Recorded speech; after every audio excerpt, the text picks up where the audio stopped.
Canyon City. I hope everyone had a wonderful and patriotic 4th of July yesterday. It's back to reality for us all here at City Hall, and would like to call a roll call, please. Councilmember Dennehy? Here. Councilmember Schmischer? Here. Councilmember B. Smith? Here. Councilmember Stein? Here. Councilmember Tracy? Here. Councilmember Worthington? Here. Mayor Pro Tem Hamrick? Here. Mayor Smith? Here.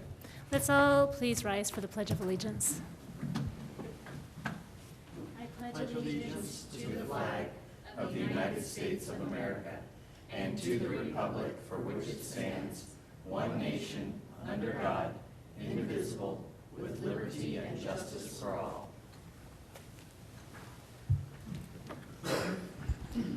Thank you. I do have 2 citizens' requests to address City Council on something that's not on our regular agenda. And I will call them up in the order that it has been received. We'll start with Joshua Lyon. If you could please come to the microphone.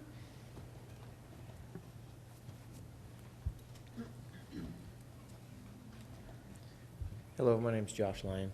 I live on 1249 Baldwin Avenue in Canyon City. We have a neighbor that put a fence up, and it's created some issues between him and the city, and I was coming to talk on his behalf. I'm his direct neighbor and wanted to explain the situation from a neighbor's standpoint. Because I feel like maybe I'm speaking out of order. Maybe he needs to speak Should we switch it first. around then? It Yeah, might sure, be better that absolutely. way. We can Would do you that. agree? So Timothy Or do you want me Martin to then? I just don't want to step on his toes or get out of order Gotcha. with Yeah, it. no, it's totally fine. Go ahead and go first, Timothy.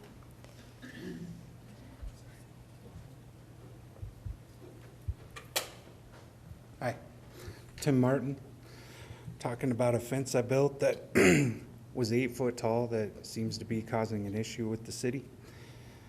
For years, I've had 20 or 30 deer coming through my yard, tried to grow gardens, put 6 foot fences around them, it doesn't matter, they jump in, wreak havoc on my plants, wreak havoc on the trees I'm trying to plant.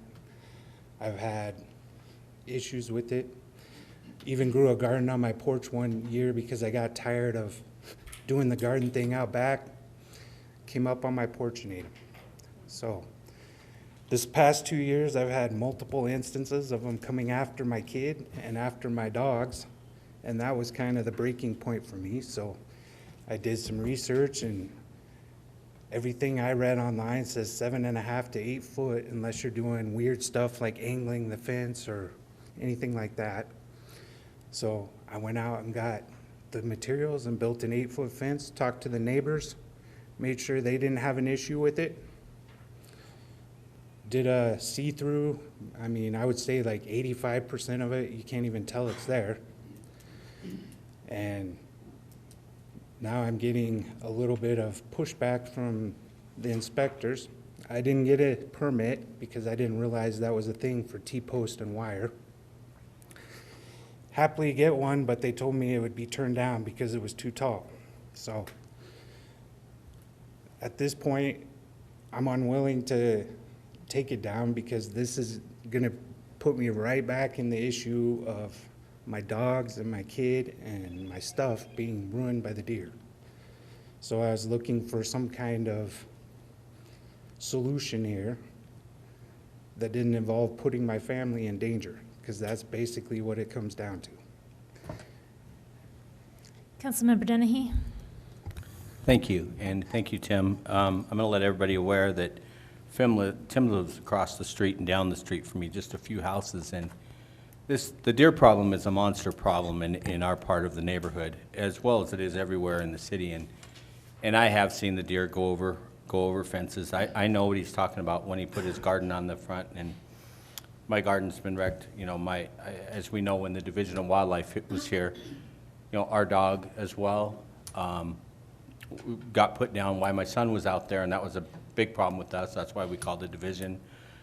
We also know that the deer basically killed a dog right behind your house. I'm very aware of that situation.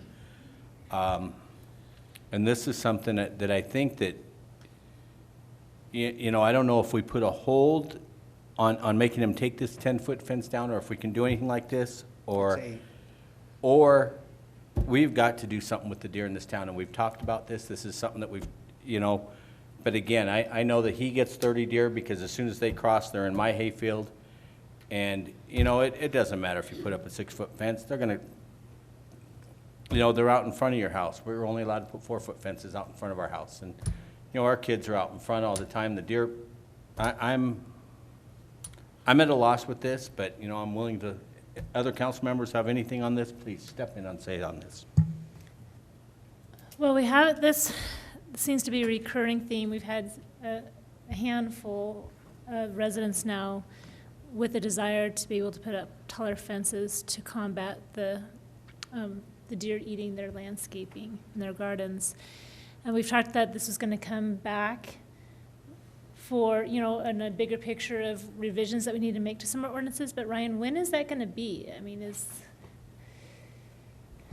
Well, we have other ordinances. The Omnibus 2 will be coming forward, but that does not include higher fences.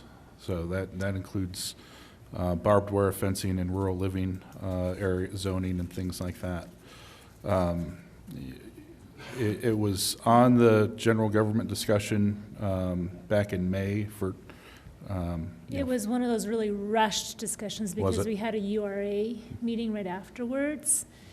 And we had a lot of other stuff on the agenda. So I think I would like to see a little further discussion, especially after the Department of Wildlife, where our ability to combat the deer population has not been very effective, and we probably need to be taking some additional measures. And so I would like to talk a little bit more about this, definitely make sure those parties who have come before council are made aware of that. But a second concern to me is that this is also another incident where a resident has come without getting a permit for fencing, and now, you know, the fence is up, they put in all this big investment, and now they're surprised, got a letter, there's an issue. And I'm really concerned too that maybe we need to do some outreach so that so our residents aren't getting into this situation too where they're, and I think I remember seeing on one of our administration reports, there have been a lot of instances of people doing some building projects without permits. So maybe some education needs to be done so we don't have that issue for our residents. That's right. We can certainly do more education, absolutely. I don't know what else or how else we can get some word out there so there's no surprise, you know, backlash surprises. Mayor Pro Tem Hamrick. Thank you, Madam Mayor. You know, this is a difficult issue because we really are a semi-rural town with, I mean, we have lots of instances of cows right in the middle of our city, essentially, and appropriately so. No one's doing anything wrong. This is a safety issue. You know, we have a citizen that is concerned about safety of you know, pets and children, which carries a lot of weight from the way I look at it. And we really kind of have, you know, there's not a lot of good options. I mean, we either need to change the ordinance to allow people to deal with deer so that there's, you know, not destruction of property or danger to, you know, to anyone, or need to create an exception, which is generally not a good idea at all. Exceptions are you know, not good things it's not a good road to go down. Or, you know, try and enforce the regulations. And I'm for sure in a case like this, you know, that doesn't it doesn't seem right, the way to approach this. And I don't know if there's safety of families or something, or children, that there's something that we can do. You know, I guess the fourth choice would be to vote for non-enforcement of that ordinance while we work on it. You know, but it seems to me that something needs to be done, And this is certainly a legitimate issue to be brought before council, and thank you for doing that. Thank you for listening. Well, I don't know if we would do like a enforcement in general, because we don't want people throwing up 8-foot fences with their fingers crossed. I think it'd be more of, okay, let's put a hold on enforcement on these particular cases that we've cited until we have come up with a decision, and let people know as that there's some pending decisions before they get their building permit, maybe. But we do have some hands up. We have Andrea, and then Amy Schmischer, and then Brandon Smith. Thank you, Madam Mayor. I'm in District 1 on the northwest side of town, and we have a severe deer issue also. And I think what's happened is you have generations of deer that have become so accustomed to humans that they're very aggressive. This is, and my husband's a deer hunter, and he's never seen deer that aggressive.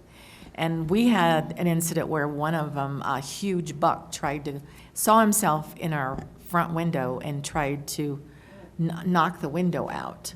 And, there's nothing you can do, because if you call the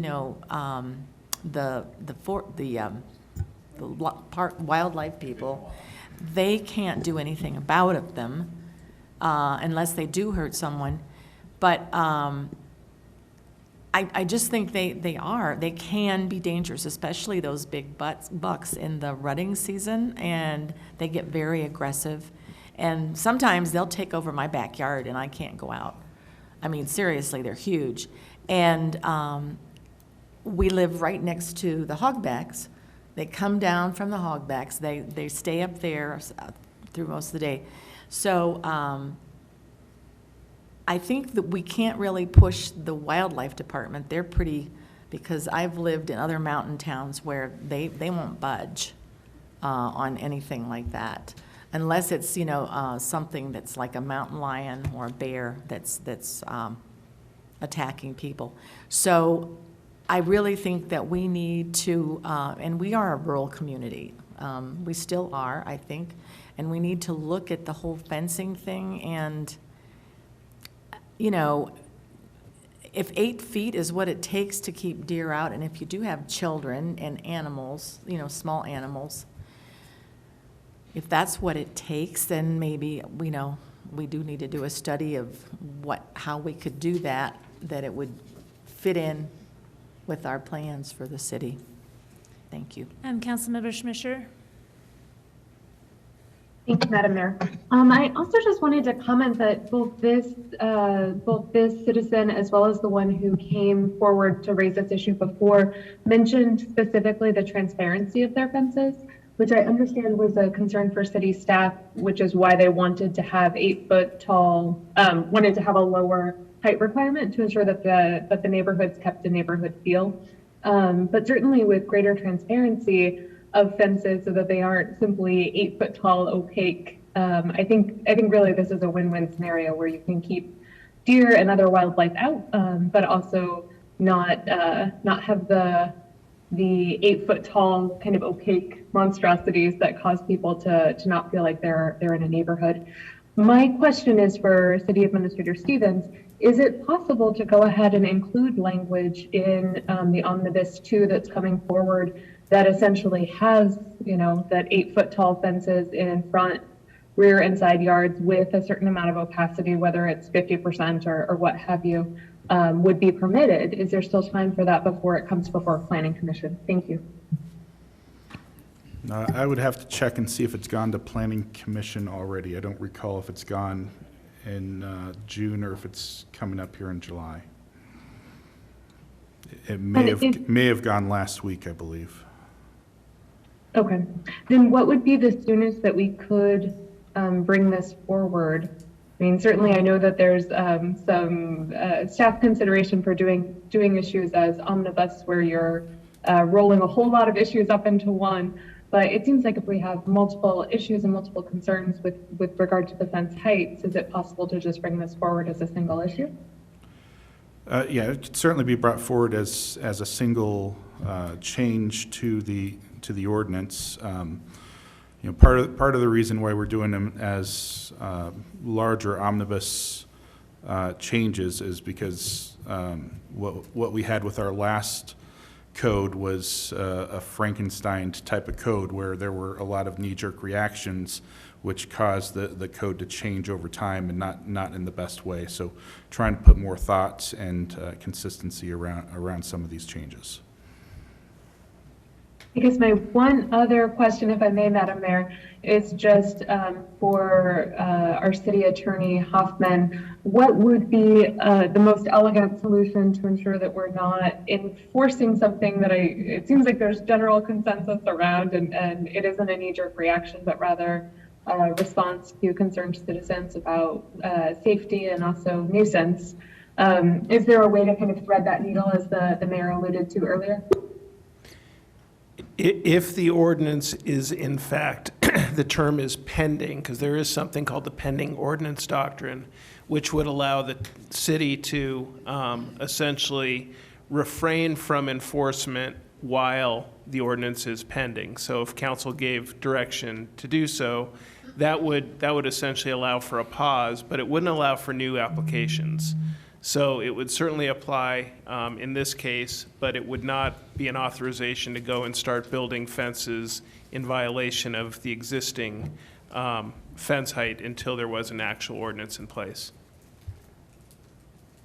If I'm understanding you well, then essentially anyone who had already built a fence that was higher than the new ordinance permits, they would be captured in this, but no new ones. Is that an accurate summation? Yeah, arguably on a temporary basis, because if for some reason council then decided not to change the fence, then the enforcement would start thereafter. And I would say, clarify that maybe not necessarily that there's a consensus for front yard and backyard at 8 foot, because I do have a concern for 8-foot fencing in front yards. That's also a safety concern and a neighborhood concern. Backyards, not so much. I mean, a backyard is a backyard. Brandon Smith and then Tim Dennehy. I just had a couple questions. What exactly materials are your fence built out of? T-posts and fence wire. Fence- I think it was filled wire. So it's pretty much see-through, and you're not on a corner lot? No. Okay. Is yours in the backyard or in the front? I stopped it at the front corner of the house, so it's 20-some feet to the street. All the utilities are accessible, so it's the backyard. It's in the backyard. Sorry. So you stopped at the front of the house and to Went the back. back, That's yes. where it is.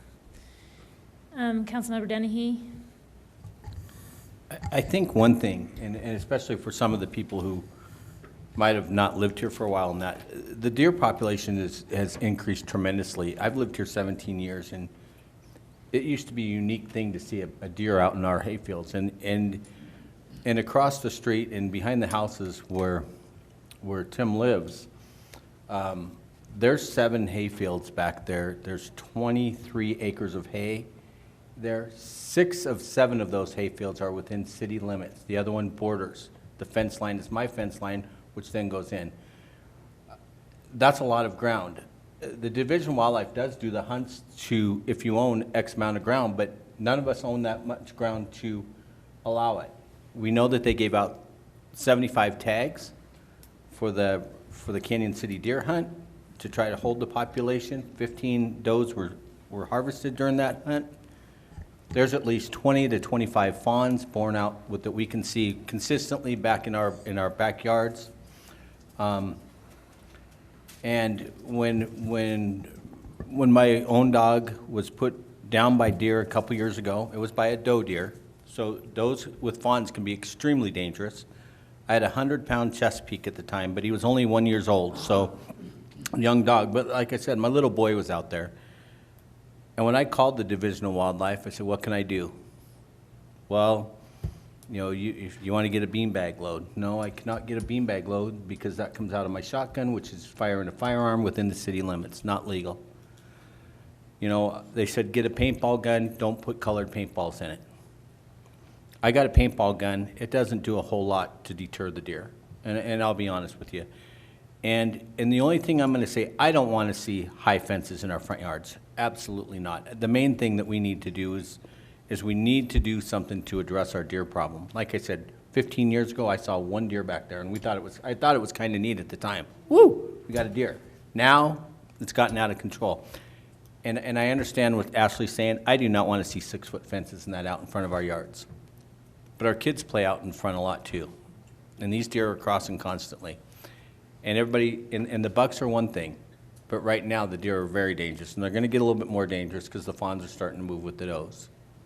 And those does are extremely protective. And I just think it's so important, you know, we're a city that's changing, but yet we are still very rural. I mean, there are still a lot of hay fields in this town. And I think it's something that we really need to sit down with the Division of Wildlife again. I know that they've given their, you know, they've listed the tags again. They list them as a C tag in their brochure, which means a hunter can get 2 or 3 of them, but they make the hunters apply for those just like they would any other tag, and no hunter wants to really apply. There's leftover tags again this year. That nobody really wants to apply for a tag and not have a chance to go hunt out in the mountains or that. They have to pick one or the other. If we could make these tags more available, and I think if we could, you know, talk to them, get a landowner list of people who would be willing to open up their properties to allow some harvesting of some of these deer, I think we could really work on this problem.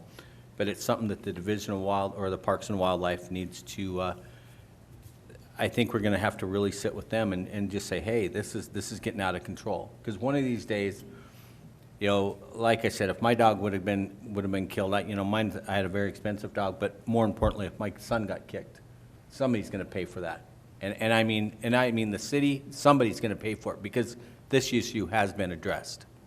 And I think it's time that we do something to make sure that nobody, or no animal, nobody's personal dog, but more importantly, our children, are not hurt by the deer. Councilmember Tracy? I moved here in 1977, and the house I still have, I bought in early '78.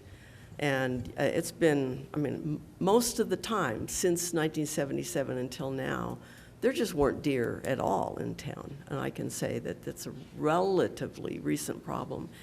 I have the sense that we have some consensus here about this, and maybe it's in regard to several things. The fence issue, I would be in favor of whatever we need to do to call this a pending ordinance or whatever the legality is there, to say that we're going to look at the backyard fence height issue and maybe allow for the 8-foot instead of just the 6. I do think we are going to have to do much more, whether we like what the state wildlife folks are able to do or not able to do.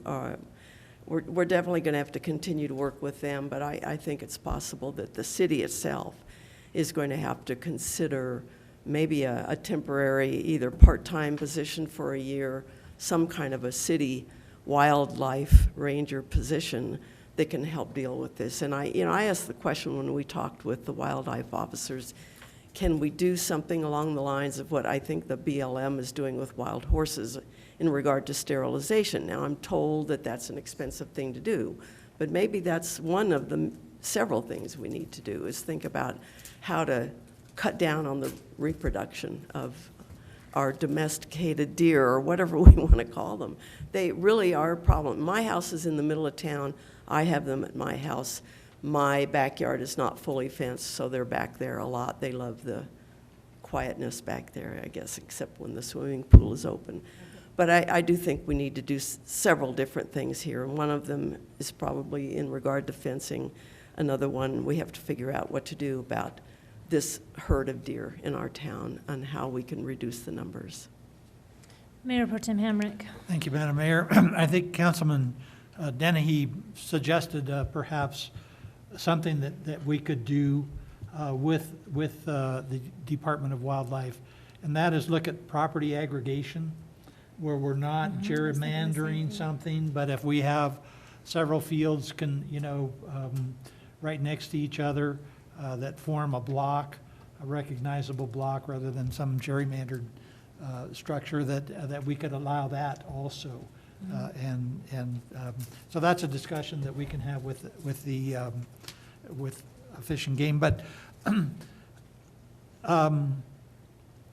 Attorney Hoffman, what should we do if council is so inclined?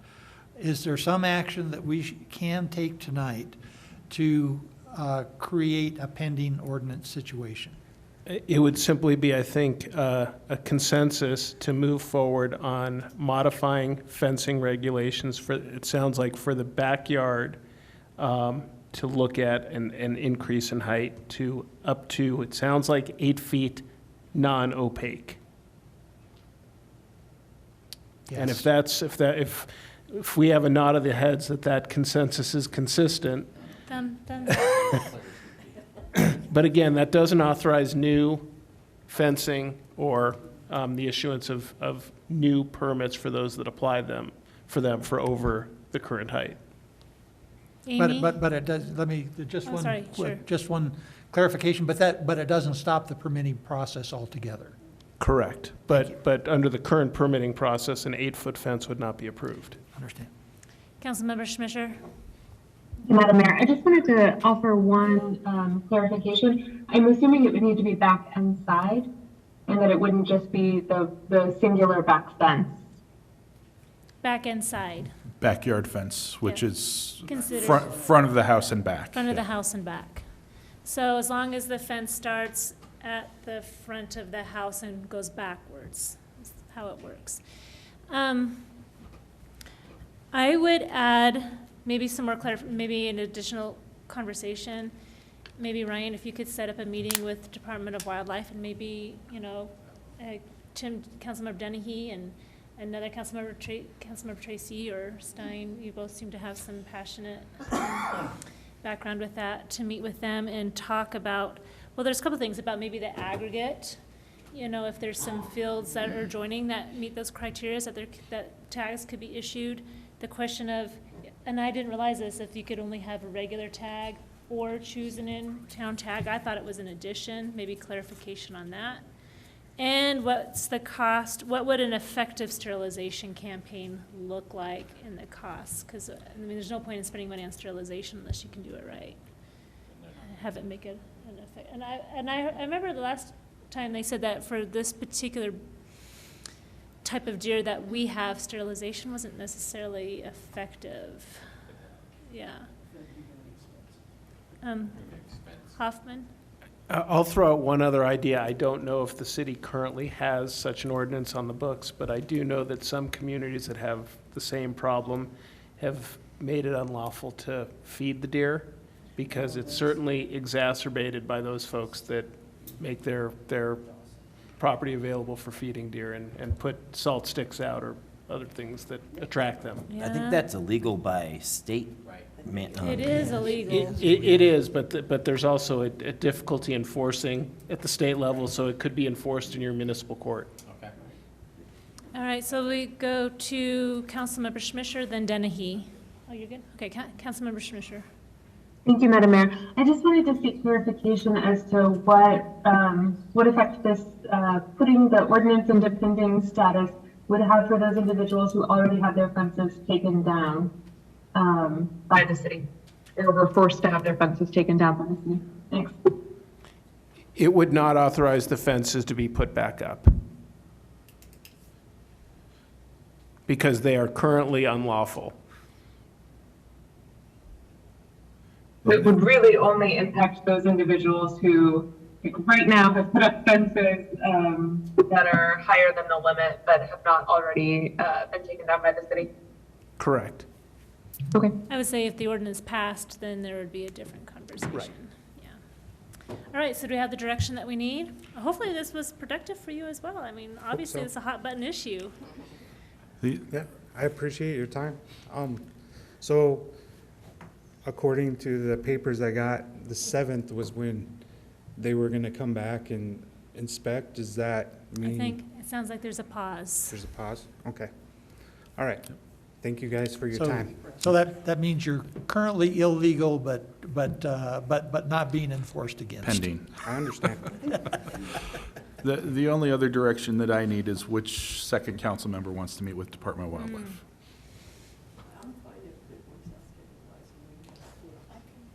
Tim and,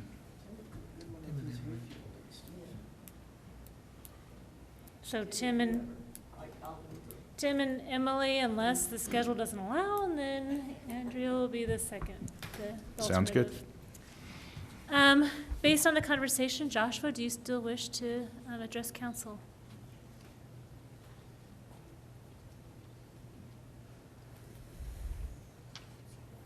We've lived at our home since 2014, and there has been a number of does that came through. I don't want to sound like a broken record, that we've had to teach our kids how to defend themselves against because of the lack of being able to do anything, like shovels, rakes. It's ridiculous.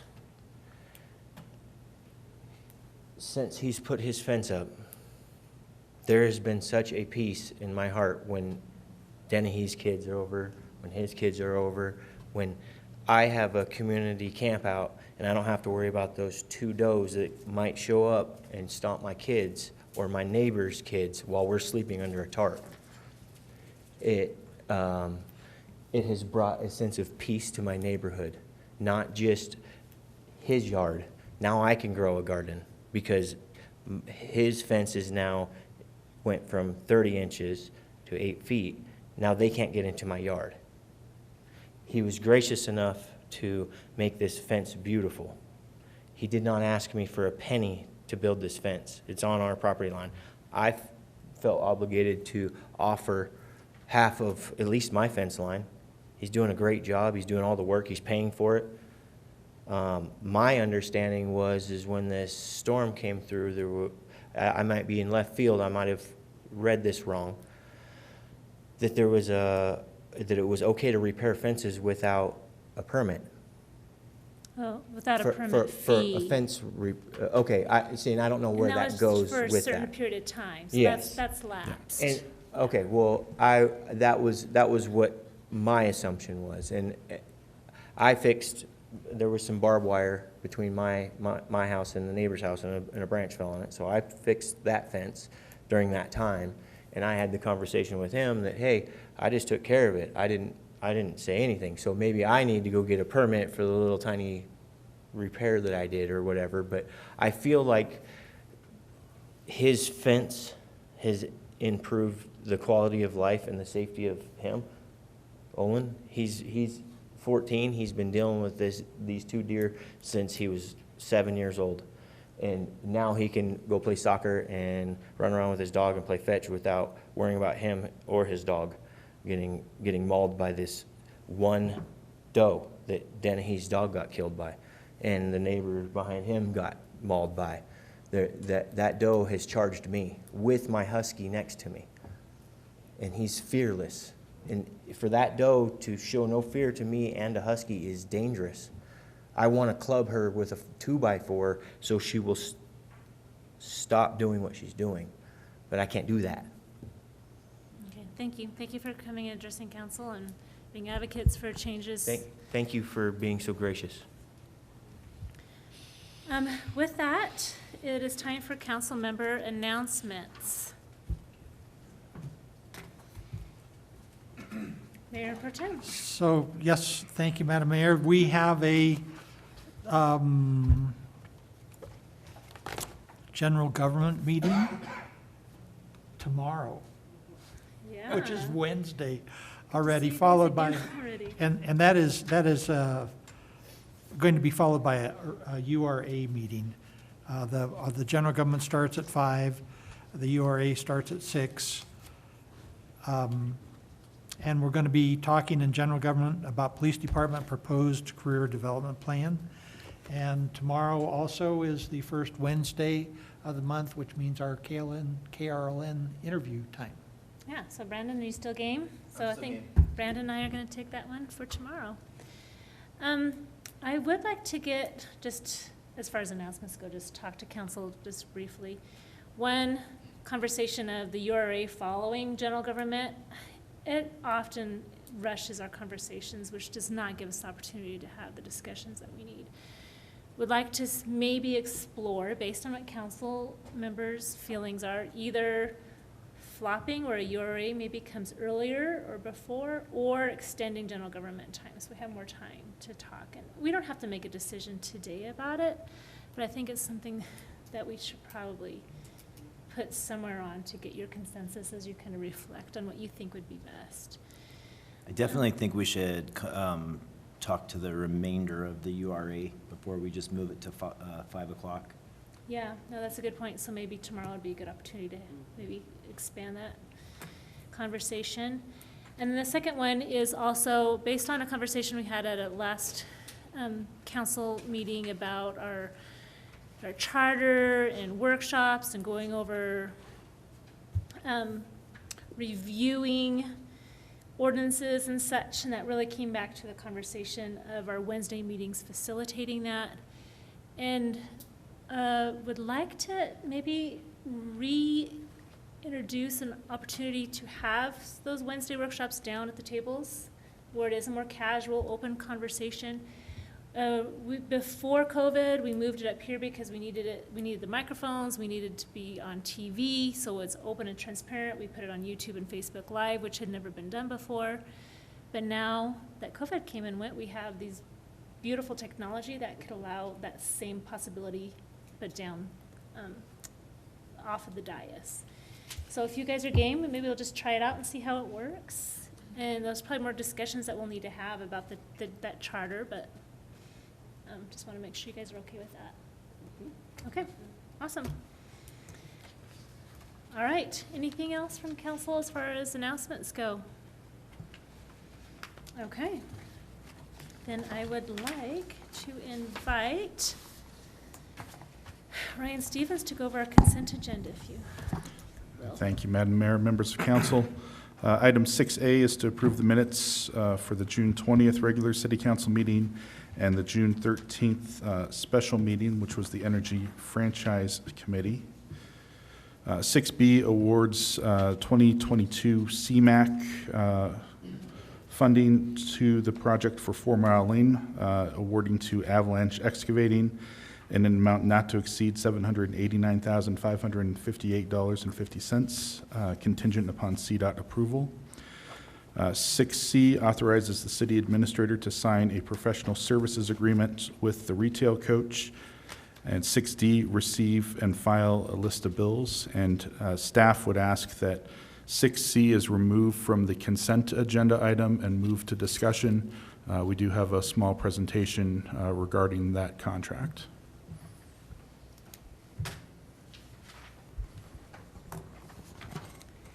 Kim, would you like to come talk to us about the CMAQ project or the paving project?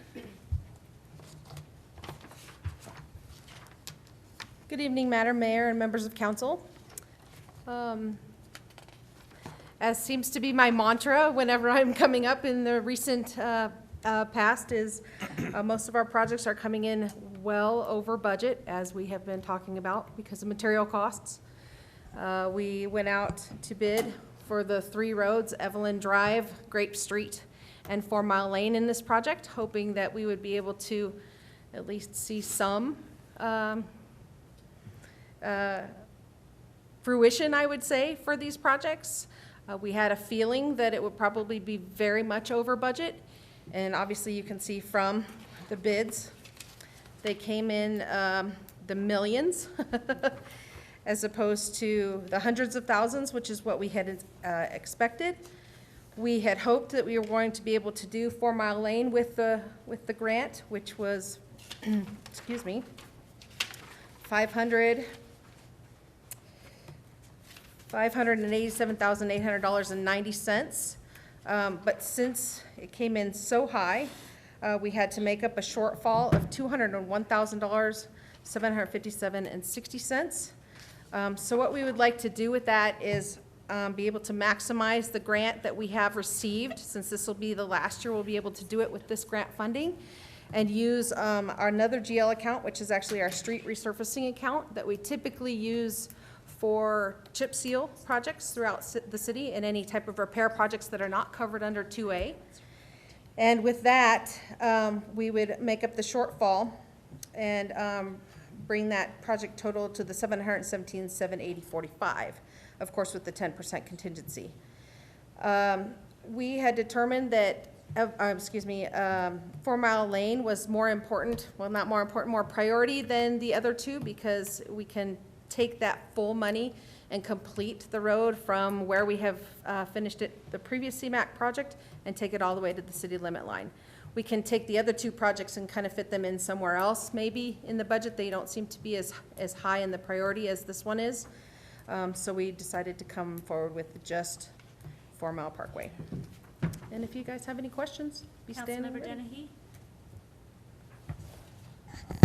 Good evening. I have a question, and this could be addressed to you, Kim, or to Ryan. As a priority, going up 4 Mile Lane, I mean, this is a street, I know that we have a water holding facility up there, or at least I believe that's what it is. And, but other than that, the amount of residents in that are served by this, is there a reason why we're picking 4 Mile? Compared to other, there's a lot of projects in this town that, and I'm not speaking, I am gonna speak on myself, behalf of my street. But Vine Street, there's a lot of projects that, you know, people would wanna see. Vine Street is a very busy street that, I mean, it's an extremely busy street within city limits. And I'm just curious why we're picking a street that doesn't have that much, really, city traffic on it. I'm sorry, I cannot speak to why this was chosen, other than the fact that it was the priority list that was given to me by the previous engineer, and we had had it, had it designed. It's been designed for more than a year. Both Evelyn Drive, Grape Street, and 4 Mile Lane have all been designed since last year. Okay, when we're saying the previous engineer, would that be Mr. Lancaster, just by Yes, chance? yes, sir. Okay, because I did get a phone call on this, and actually, I got 2 notices today when, and they were 2 people on Vine Street, and I'm just gonna say this for public record. They were extremely upset about this because they said that they had went with our previous engineer, trying like crazy to get Vine Street, and absolutely there was a conflict, which we know that that's happened with some other people in town, and I'm not gonna say anything other than that, but you know, I think we need to, when we look at these projects for paving, I think we need to look at the ones that really do good for within the city limits. I'm not saying that this isn't the city limits, but it really doesn't do a whole lot for a whole lot of residents in the city. Just my 2 cents worth. Seems like Vine Street, it had some additional complications, like there's more than just laying asphalt down. There's a lot more to it. That is correct. There were a lot of ditch and stormwater concerns with some of these other streets. The ones that were on the CMAQ list were the lowest hanging fruits that you could use the money for. And the money is for dust mitigation, so that, you know. And I believe that is why Grape Street was chosen, because it has flooding issues as well. So that was another reason why that one was chosen. Evelyn Drive seems like that hardly serves any residents whatsoever, hardly any traffic at all. What was the project that was done, what was the last project that was done? I can't speak to that. I think With CMAQ? Yeah. Yeah. It was the previous section of 4 Mile Lane, if Yeah. I remember Formerly. correctly. Well, I'm trying to think, didn't we have a group of citizens saying, remember that We- we had promised that we were gonna do? We did CMAQ? take care of that So one. that one was, I Yes. wanted to make sure that one was. That one done. was 8th Street, Okay. I believe. You know, we probably need to look at Vine for future solutions, because it is one of the few streets that you can really access besides just Highway 50. And that's hard, because even with just doing this low hanging fruit, we're having to take additional city funds, which I'm actually struggling with, because we were supposed to have bigger conversations about how we were gonna be using that extra funding, and it just keeps getting stolen here, stolen there. Pretty soon, there's not gonna be anything left for us to make big, grand decisions on how to effectively use Well, that this- rare money to come from. This is an operational line item too. It's in the capital project, but it's an operational line item that typically, and Tony's using it right now to repair concrete streets that he's not gonna be able to complete. So, this money wouldn't have rolled over necessarily. It would have we would just So this is rebudgeted more- it. Yeah, this is not ARPA money. No. Okay. This is existing money within the budget Within the that's budget. Because we aren't budgeted on an chipping and annual sealing basis. this year, we're gonna do this instead. Correct. Why aren't we chipping and sealing this year? We Because have, we're doing this? we are actually running out of those grade roads. You know, how we have, you know, the F, the D, and the C, and the B, and the A. You're wanting to chip seal, so A, or B and C graded roads, and we're running out of those, you know, we have the really good roads and we have the really bad roads. We're running out of those middle ground roads that we can do chip seal on. So that's why we decided, instead of doing a chip seal project, we moved our city crews up north to do those concrete repairs, where we have, you know, massive concrete streets up there, because we were trying to rebuild streets with all the clay that's up there instead of, you know, doing the FDR. At the time, it was thought that concrete would last longer, and that's not bearing fruit. We're gonna go to Councilmember Stein and then Schmischer. Thank you, Madam Mayor. I have a question, and I apologize for my ignorance of this. The 4-mile lane would that have some bearing on access from the Love's Travel Plaza that's being No, developed? It's no. a different thing? Yeah, no, 4-mile lane goes north from Highway 50. It does not connect. That's County Road 123 that goes towards, kind of northeast towards the Love site. The Love site that you're thinking of, it's actually 4 4 Mile Mile Parkway. Parkway, okay. Yes. So then that's not. And that's a completely different conversation. Sorry, thanks. Schmischer? Thank you, Madam Mayor. I just want to go back to what I had raised a couple of months ago when we were asked to fund the new 2A projects. I'd really like to see the city's prioritization of all of our street projects and better understand how we're choosing the projects that we're choosing to ensure that we're spending the funding in the way that will impact the most residents possible. So I continue to be concerned because, you know, we asked for that a couple of months ago when these 2A projects came up, and now we're kind of having the same conversation again as to why is this particular project being chosen. I understand that there may not be chip seal projects this year for those extra $200,000, but surely there are other more high priority roads that could affect more residents that we should perhaps be prioritizing over this.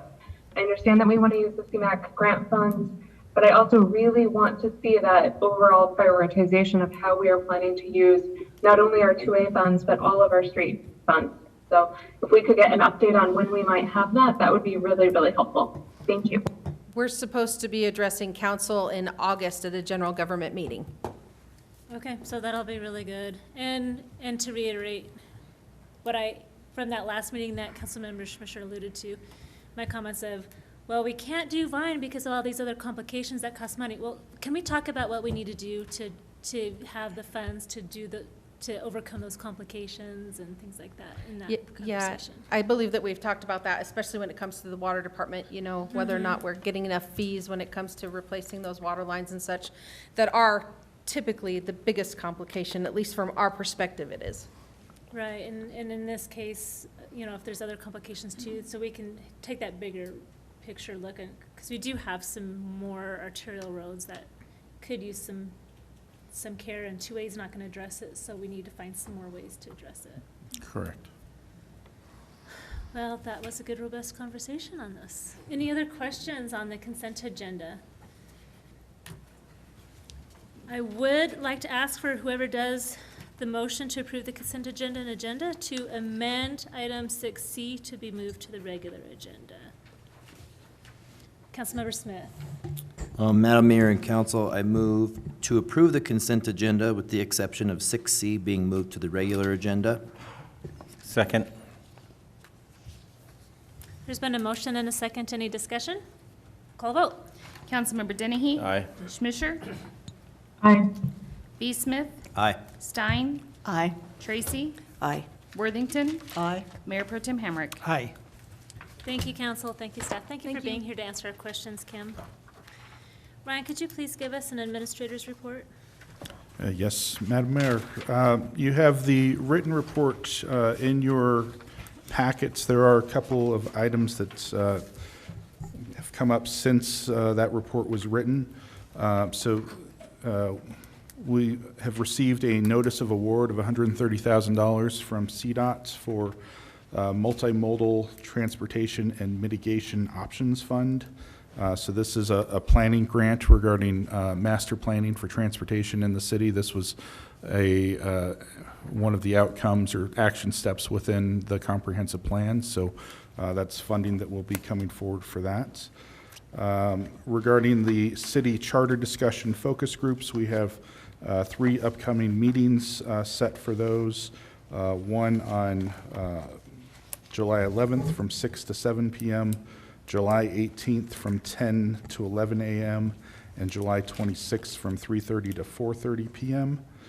And then the last item that we have is we've been working with Newmont Mining regarding a park and ride option for them. We're looking at least on a short-term basis of using the Constantino's lots, and we're working on that agreement now. They would like to start sooner than later. They're contracting with Rambling Express.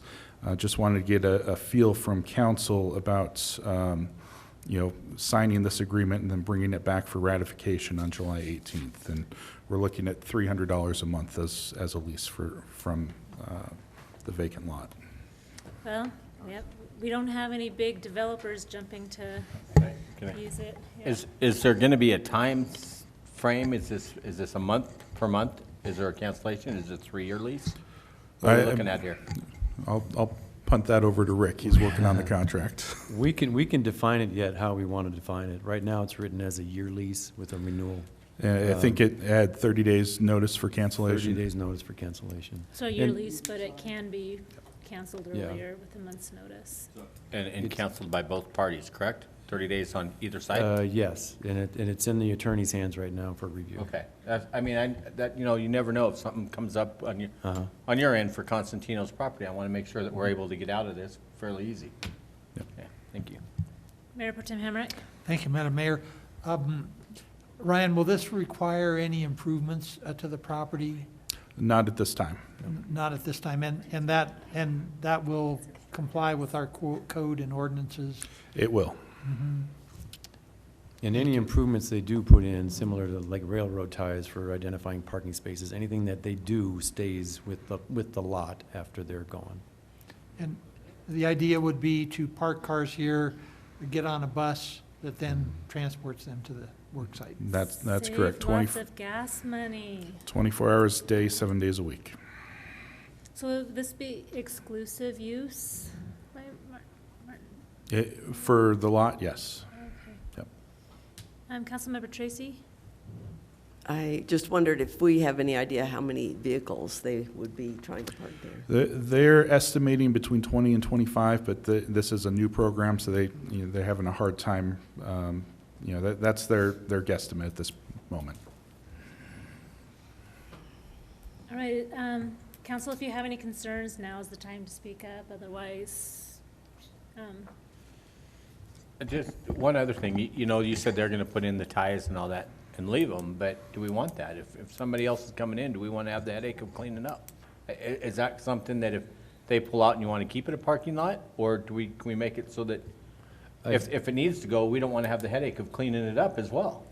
I think the reason they really want to, if they want to do that, and this is Ramblin' that would possibly do it, is just to organize the parking lot so it doesn't look like a. Oh, no, I agree with that, but you said if they leave, they'll leave the deals, but I'm saying if we don't want the deals, then it's up to us to clean them. That's what I'm saying. Can we put it in the contract? put it If in they the don't want it, contract? they If have we to don't take want it. them back, they get them. Well, yeah, sure, we can do that. Yeah, we have that in there from the last time we were talking to them, because they were talking about putting in significant, Newmont was talking about putting in significant changes or improvements to the 4th Street lot, which would have been lighting and security cameras and all that, because it was somewhat of a hidden lot, and there were significant challenges with homeless at the time in that lot. This lot, we don't have the same challenges as that lot, so it may be that we don't even need it, But we could put it into the contract Yeah. that they remove anything that they put in. If the city desires. If the city desires. Yes. We have Councilmember Worthington and then Schmischer. Just a question, what times will the lot be at its most use? I would assume what time in the morning and what time in the late afternoon? Yeah, I think what they said was was it 4 to 7? I want to say between 4 to 7 or 2 to 4. That there's going to be a time frame where the bus is up, delivering people, waiting there, and then bringing people back. So the parking lot will have more cars in it for that shift change time Okay. period. It was might be 4 to 7. mid-afternoon, I believe, was Yeah. the. Okay. Just what they curious were to know whether projecting. it would affect the traffic on Highway 50 one way or the other as far as coming and going at the end of the workday or at the beginning. Might get us a warrant for that intersection. Yeah, that's right. Yeah. Okay, just curious to make sure that had been taken into consideration. Councilmember Schmisher? Thank you, Madam Mayor. My question was related to parking downtown. I know that there have been a number of issues and concerns raised that there isn't enough parking downtown. So I'm curious as to if the city thought about using this as a public parking lot instead of a private parking lot. Thanks. You know, the feedback that we received previously that it was too far away for people that were going to be either eating at restaurants or using it for retail, they just wouldn't park there. And it's been open for people to park in this entire time, so. Oh, I didn't realize that. Okay. Yeah, it wasn't signed, but, you know, we've had people park there, but they weren't going downtown. Plus, a public lot would be free, where this, I mean, $300 isn't a lot, but it's something. It's something. Yeah. Councilmember Tracy? Oh, just wanted to kind of briefly remind that I think we'd had a discussion several months back about, and I think I brought up the fact that there's not any realistic parking for RVs that come through town, whether it's trailers or motorhomes, whatever. Not that this space was going to be the ideal place for that, but I just would like to remind everyone that we really need to think about a plan for that. And maybe it won't happen this summer, but we lose a lot of folks going through town if they can't park. And we have looked at some street parking for RVs, actually across the lot across the street from this lot. And I think we've got a little bit more research to do, reaching out to the correction facility to make sure that they don't have any concerns with that. Even though this isn't a lot of money coming in, could we earmark it into account that would address public parking in the future so that it help, the money that we're getting from that goes towards either that RV parking across the street or when the dry cleaners goes down and we need to make some parking improvements there, that pays for it. It just makes sense that would help at least supplement those costs. We could put that into a designated fund, yeah. I mean, if the council desires. If that's what council would like, yeah. That would not be in the contract, though. That would be separate. Right. It just feels like when we have those conversations, we can say, well, at least that money is going to help provide public parking in the near future. Okay. Any other questions on the administrator's report for Ryan or in general? And let's go ahead and do 6C, and that's the professional services agreement with the retail coach. Now, we did have a contract with Buxton a little while back, and that was mostly done with, well, Brandon, you were here for Buxton, weren't you? Unfortunately, I was kind of working with Tom Dixon on that, and then after he resigned, it kind of died on the vine a little bit at least for me personally. Mm-hmm. But I don't know if anybody else had success with it. Well, and we'll have more conversation about that, but I think maybe the point is that, so for you, me, Councilmember Hamrick, we were really hands-on in that decision for Buxton, but the rest of the council, not so. And so there's probably going to be a lot of questions and a lot of education that needs to happen for us to make a good decision on this. We'll turn this to you, Ryan. Yeah, and actually, we'll turn it over to Rick Okay. to introduce our presenter and talk about the project. Yeah, I'll give you a little background first to fill in the rest of council. We signed an agreement with Buxton in June of 2020, and that was a $50,000 per year agreement to use retail analytics, basically information that allows us to determine what businesses are, what types of people businesses are attracting, where they're coming from, how they shop, how they make decisions. The data was designed for a few different purposes. One was really helping us recruit businesses. It gives us information. It gives us what was referred to as pursuit packages, which is really information about the community, demographic information, travel information, the types of people we have here. And that would help us then go to retailers and try to attract those retailers to our communities. So it helped in the business attraction. It helped in business retention to some extent, or at least it was proposed to help for business retention, because they provided a service that's called LSMX, which is local store marketing using Buxton data. That was part of the package, that local stores could work with Buxton and promote their products, understand who their customers are, understanding again where they're coming from, what their income levels are, how they do their research, how they make decisions. And unfortunately, that was discontinued right around the renewal of the contract for the second year. And that's what really Tom was putting out there for the most part. Tom was working a lot with the business retention side of things. And I was too, to some extent, but not as much as he was. Another one was to provide us with area data. In other words, if we had an area that, such as trailheads, we wanted to find out who was coming to trailheads. This was proposed to be a good solution for that. Unfortunately, the trailheads didn't provide enough data for Buxton to actually work in those contexts. So we really struggled with that. The biggest thing and the disappointment for us is that the LSMX was terminated. It was discontinued. And that, we really banked a lot on that to help our businesses, because our focus at the time was COVID. You know, how can we help our businesses determine who their customers are, and how can we get them to, how can we help them promote their businesses? And that was terminated. They came up with a solution an alternative solution that they provided, but it was much more complicated. It required much more involvement from the business owners.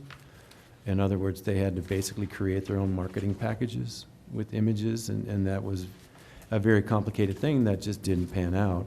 And of course, Tom left. That didn't help either. So Buxton, initially, it was a hands-on learning curve thing.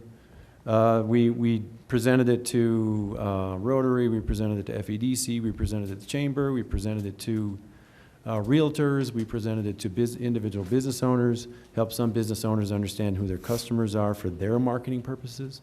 So the data was there, and the data was to some extent helpful. That same data we'll be able to get from the retail coach. So that's a good thing about this relationship. The challenge with Buxton was that it was us having to build the relationships with the retailers, and we didn't know at the time, really, the developers, in order to bring recruitment of retailers to the community. I contacted many of our matched retailers to try to recruit them to our community, and really, for the most part, everything fell on deaf ears, and I could not come up with solutions. I could not come up with matches. Natural Grocers worked because we went through a third party. We went through the property owner who had worked with Natural Grocers. I had conversations with Ross Dress for Less on the phone and at the International Council of Shopping Centers convention. We were just kind of on the verge of being a good community for them, but we don't have the relationship with them to get them, to put them over the edge, I guess, to shop here, to develop here. So when I was at ICSC and I'd had conversations with the retail coach or emails with the retail coach prior, but we set up a meeting in Las Vegas when I was there. Aaron's on the call, so is Caroline, she's on the call. I met both of them at ICSC, and I said, what is it about your service Basically, what do you provide that Buxton doesn't provide? Because they all use the Buxton data. They all use that similar data.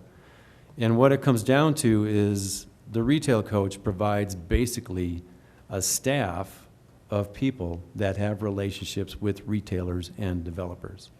So instead of us trying to rely on the data and build relationships that take forever to develop, they have those relationships and they work with that data already. They will come here and get to know our community and provide services that Buxton just couldn't provide.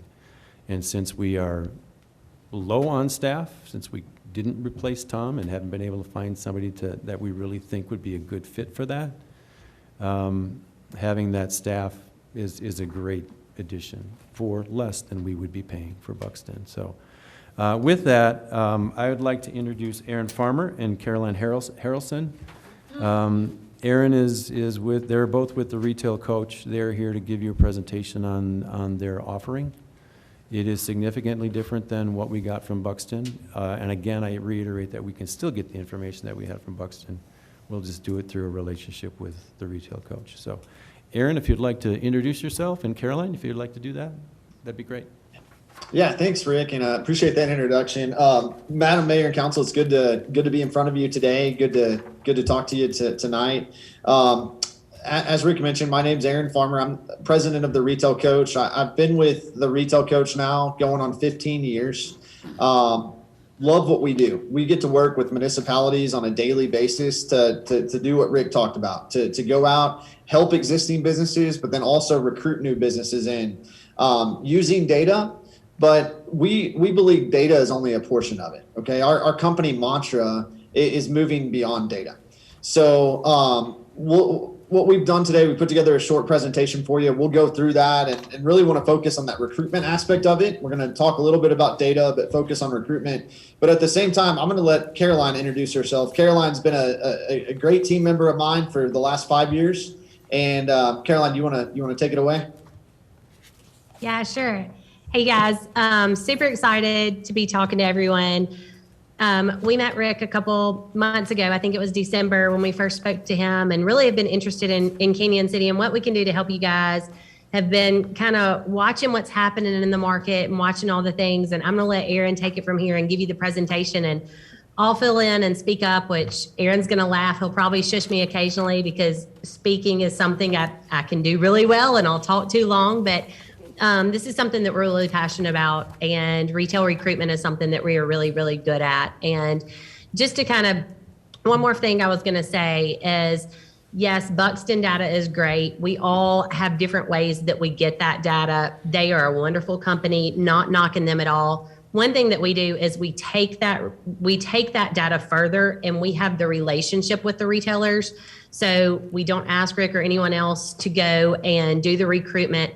We constantly talk to the retailers, and then you guys are able to see those conversations and see how those see the fruitfulness of those conversations as the contract is going on. So I'll let Aaron take it from here, but super interested to be with you guys tonight. Sorry we can't be there in person. 4th of July holiday had us all schedules everywhere, but glad that we can be here virtually. Yeah, absolutely. Thanks, Caroline. Can y'all, just real quick, can y'all see my screen okay? So we can see the screen, but Brandon, can you move the images? Yeah, so we can see yes.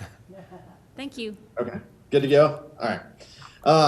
Just a little bit about us. I've got a couple of slides just so you know kind of our background and our history. So Kelly Kofer founded our company back in 2000. As I've mentioned, I've been working hand in hand with Kelly for 15 years now, going on 15 years. And over that time period, we've worked in over 650 communities throughout the country. So quite a bit of work in Colorado. I'll talk a little bit more about that Colorado work here. I'm based out of our Austin, Texas office, and it's a quick flight up there to Canyon City for me. But excited about this project. We, like it says, work in 40 different states. But one of the things that we really pride ourselves on is our repeat client rate. So when we work with the community, our repeat client rate is a little bit higher than what I even have on the screen here, but it's 96%. So if we get a chance to work with the municipality, chances are we're going to work with you again. And we have to be successful through that partnership. So we have to help the existing businesses, put that data that Rick talked about together, put it in a usable format where you're not those businesses aren't having to put marketing packages together and those sort of things. We do that, and then we go out and recruit. So Caroline talked about this, Rick talked about it, but I remember a college professor telling me one time. He said, if you remember anything in the retail industry, remember this: it's not necessarily all about what you know; it's also about who you know. And what Kelly and I have tried to do in our business is leverage those relationships that we have. So if we've helped Chick-fil-A locate 10 locations throughout the country, they're going to listen to us again. If we've helped Rusty Taco locate 20 locations, they're going to listen to us again. So really big believers in that moving beyond the data mantra that I talked about, and really a focus on recruitment. So what we do is we identify new retail opportunities. So I have been to Canyon City in the past. Caroline and I have spent numerous, phone calls and Zoom calls with Rick over the last 6 months or so, where we have a pretty good feel of your community. We understand where Walmart is located. We understand, where the Harbor Freight is located, where Natural Grocers is, your downtown area, and you have these what we call different submarkets throughout the community. So what we have to do is we have to identify new opportunities. So if that's a retailer coming in, a restaurant, that's great. Maybe it's a developer that sees a property that's not serving its highest and best use. We'll talk about that. We work with existing businesses, and then we proactively recruit those retailers and developers to the community. And then we coach our clients on success, on how to be successful. So we're not just reaching out to a retailer, reaching out to a local business. Rick, we want you involved as well. We do most of the legwork, I'd say 95%, but if we get an interested retailer, they come for a site visit, which is the goal. Rick, we want you in that car with us.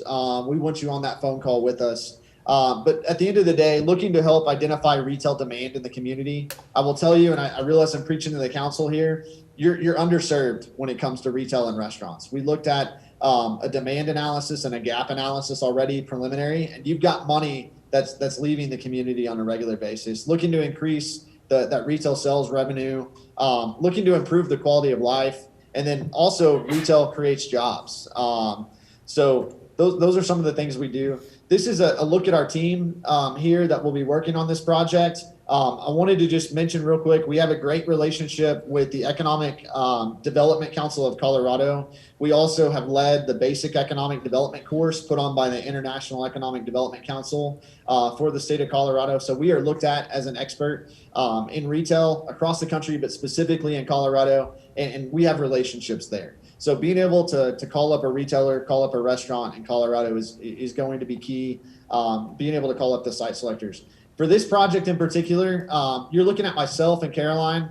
You're talking to us. We will be the project leads on this project. So this is not something that we're going to hand off to a college intern or somebody new to the company. Both Caroline and I will be the project contacts. So that means on update calls, when we do council updates, when we come to town, you're going to see one or two of us each time being there. So we would be the project leads there.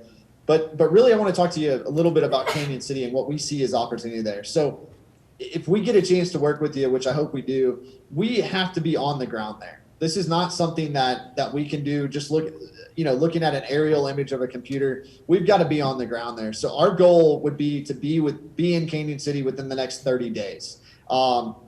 We like to say this around the office, but if we're going to work with you, if we're going to work with your existing businesses, we're going to work to recruit retail development to the community. We've got to know your community better than your best real estate agent, or close to as good as your best real estate agent. We've got to know what's happening on every corner. We've got to know what properties are available. We've got to know what properties maybe are in need of redevelopment. So a lot of that time will actually be us spent on the ground in the community.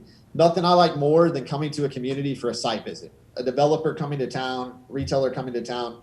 At the end of the day, those are the goals so that we can land prospects in the community.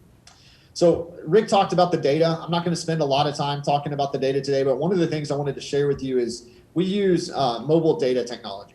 So if you have a cell phone, we're able to really track not necessarily by your address, but where you're coming from. Okay, so we map it on a map here. I just took the Walmart as an example here, and I pulled the Walmart to see where are the customers coming from, how many are coming, and what you'll see on the left side of the screen here is you'll see that you had 165,000 unique visitors walk into that Walmart or unique shoppers walk into that Walmart over the last 12 months.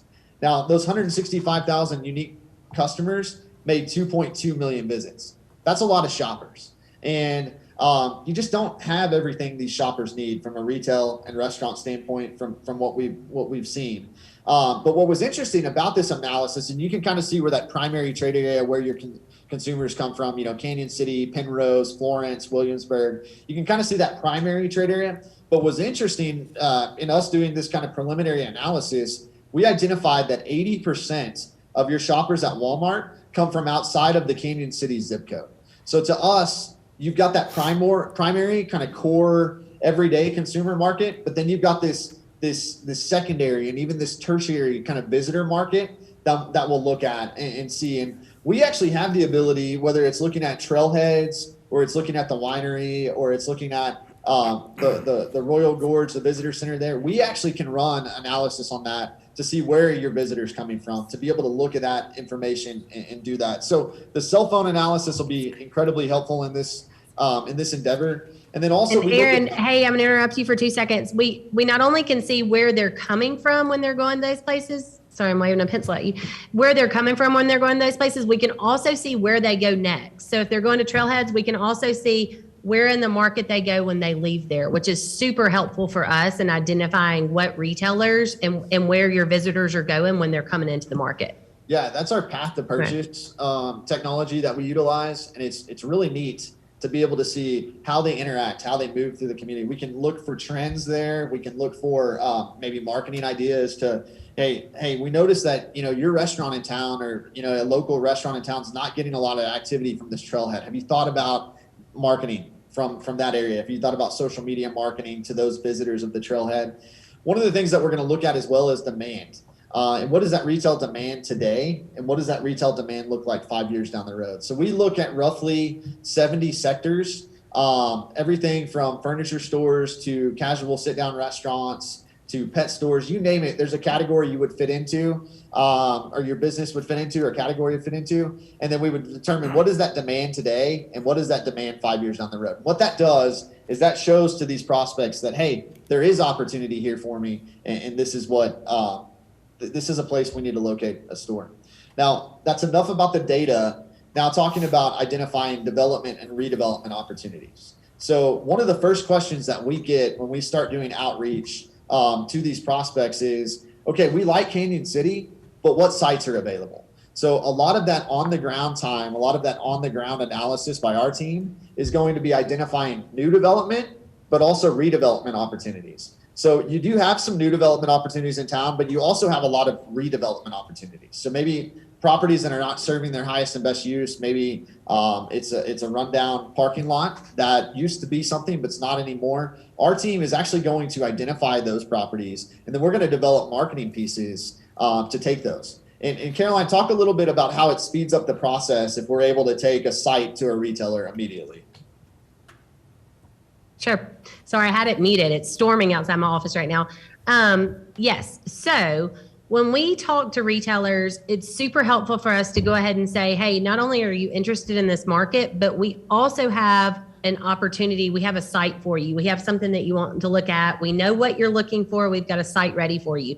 But then two, a redevelopment opportunity says, there's this second generation site. We know that it's ready for you to move in, and or we can find a developer who can possibly do this and redo it for you. And here's the lineup of tenants who would be your co-tenants. So we are doing the work for them. So we're not just giving you guys a list of retailers that we think would be appropriate and a good fit for your city. We are going and we're talking to the retailers and we're saying, hey, if you're interested, here's how we can make the puzzle pieces work, so to speak. Yeah, and what that does is that just speeds up the recruitment process. So in a normal time when it would take, maybe just throwing a name out there, Chick-fil-A, 8 months to make a decision. If we're able to get them sites, that decision, that'll go down to 5 months or 6 months. And it speeds up the process because, they care so much about sites. So we take care of that. And one more thing, Aaron, on the sites notes is a lot of times we know that whether it's Chick-fil-A or whomever, they are working with brokers out of Denver, out of Boulder, wherever their brokers are. They have these brokers tasked with finding their sites. That's where their site selectors are. the brokers are usually focused on more the bigger MSAs, the bigger money makers for them, or kind of just starting at the MSA and branching out a little bit. We can not only talk to the retailer, but we also find out who their brokers are and local site selectors. So we make sure that we know who the playmakers are, so to speak. And if they're only focused on the Denver or Boulder area, we say, hey, let's go ahead and move down here. Can we draw your attention here? This is an up and coming market. We know it's not on your top priority list. We've done the work for you. Here are the sites for your broker to look at. Take it from here. So that's another thing that we do kind of as the matchmaker with sites and retail and market as well. So we're going after not only retailers, not only developers, but also brokers as well. And what we do is we put together marketing materials for them. So everything that we put together will be customized for the retailer and restaurant. So you can see a couple of examples there, but it's going to have their logo on it. It's going to only include the information they want to see, not the fluff. A lot of times we'll work with the municipality and they'll say, hey, we put these marketing packages together. What do you think? And we have to say, look, a lot of this is just fluff. A lot of this is information that's not going to be important to the retailers and restaurants. Let us put a marketing piece together for you. So we will be doing that for all of the retailers, the developers, and the brokers.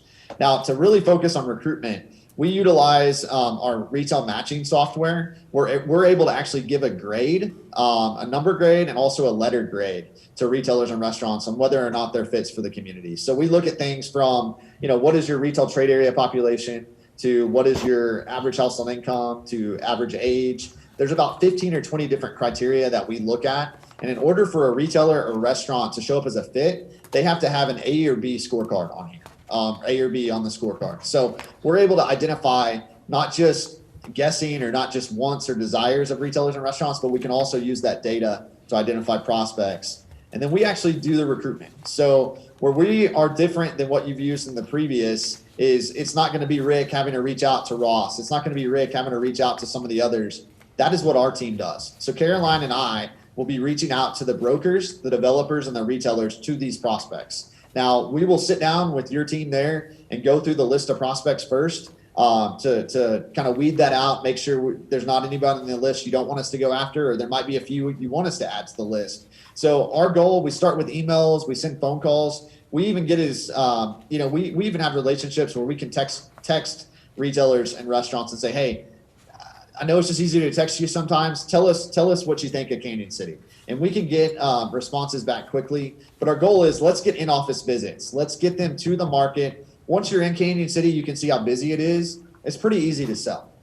We also attend retail conferences and then provide the data to the prospects. And we'll talk about that. But one thing I think y'all will love, and Rick, I don't think this is something y'all have had previously, but we actually have a project management system that we use called Airtable. And this is where we keep track at all times of the retailers, the restaurants, the brokers, the developers that we're doing outreach to. So this is an example for Bennett, Colorado, so just east of the Denver area. You can see the names of the retailers. This is just a few of them, a little snapshot here. You can see the retail feasibility package we've developed for them that can be downloaded there. And then you can see their status. So we keep track at all times, our communications. So whether it's a text, whether it's an email, whether it's a phone call conversation, maybe it's a meeting at ICSC, we're keeping track of all of that, and you'll be able to access that, Rick, 24/7. So you'll have access to Excuse me, can you zoom in on the report? Because we can't really read it, it's so tiny. Absolutely, give me 1 second here, okay? Let me just try switching screens here. Oh, now we need to share your screen again. Yeah, I'm switching screens. All right, can you see that okay? Way better. Is that better? Okay, good. So this is in real time. So you can see what our project management system looks like, but you can see the conversations. We log all of our conversations in by date for the retailers that we're doing outreach to. Like I said, city staff will have access to all of this. They can even log their own information in here as they see fit. Bennett, smaller community, we've already got, you can see interested. We've already had a site visit. We've got one that is opening for them. We've got others that are reviewing. So this is the project management system that we use, like I said, called Airtable. Y'all will have access to this at all times. If you're like me, hopefully you're not this way, but it's 3 a.m. and you're like, where do I stand with this retailer, with Ross for Canyon City? You can get into this system and see that. But that being said, we're not just going to, and I'm going to switch screens again. We're not just going to log these in here. As soon as we get an interested prospect, if we're working with a local business that's interested in expanding, Rick, we're emailing you, we're calling you, we're texting you saying, hey, we need to move fast on this. So you're not just having to rely on the Airtable system, but we do recruitment starting on day one. In fact, I've already got a handful of prospects that I think we want to go after for this project. We provide at a minimum monthly project updates. Rick, we would get with you about scheduling, maybe even bi-weekly calls with you just to make sure you're up to speed on things, especially as we get started. And then we represent our communities at retail trade shows. So this is where we met Rick, was the ICSC Vegas conference that took place in December. We recently attended the ICSC Vegas conference in May in Las Vegas. But you can kind of see what our booth looks like. We typically have a 40 by 40 booth out there. This was a little bit smaller of a booth at the time because it was kind of during COVID, a reduced size trade show. But we actually will represent you at these conferences. So what that means is we're not just going to show up and invite you to our booth. We're going to set meetings up ahead of time. We're going to have a strategic plan put in place for these. If it's a conference you can't attend, that's okay. Caroline and myself and the rest of our team, we sit in on these meetings with you. So we do this for all ICSC events and then also the retail live events, which these are industry trade shows where we go pitch our clients. And since ICSC happened in Vegas about a month ago, we're already working on 2 or 3 deals in client communities. So that just speaks to the importance of doing this. And then we also are going to be identifying and developing a retail dashboard and GIS system. So we're going to do a highest and best use analysis of every retail corridor. We are going to develop a retail dashboard and GIS system.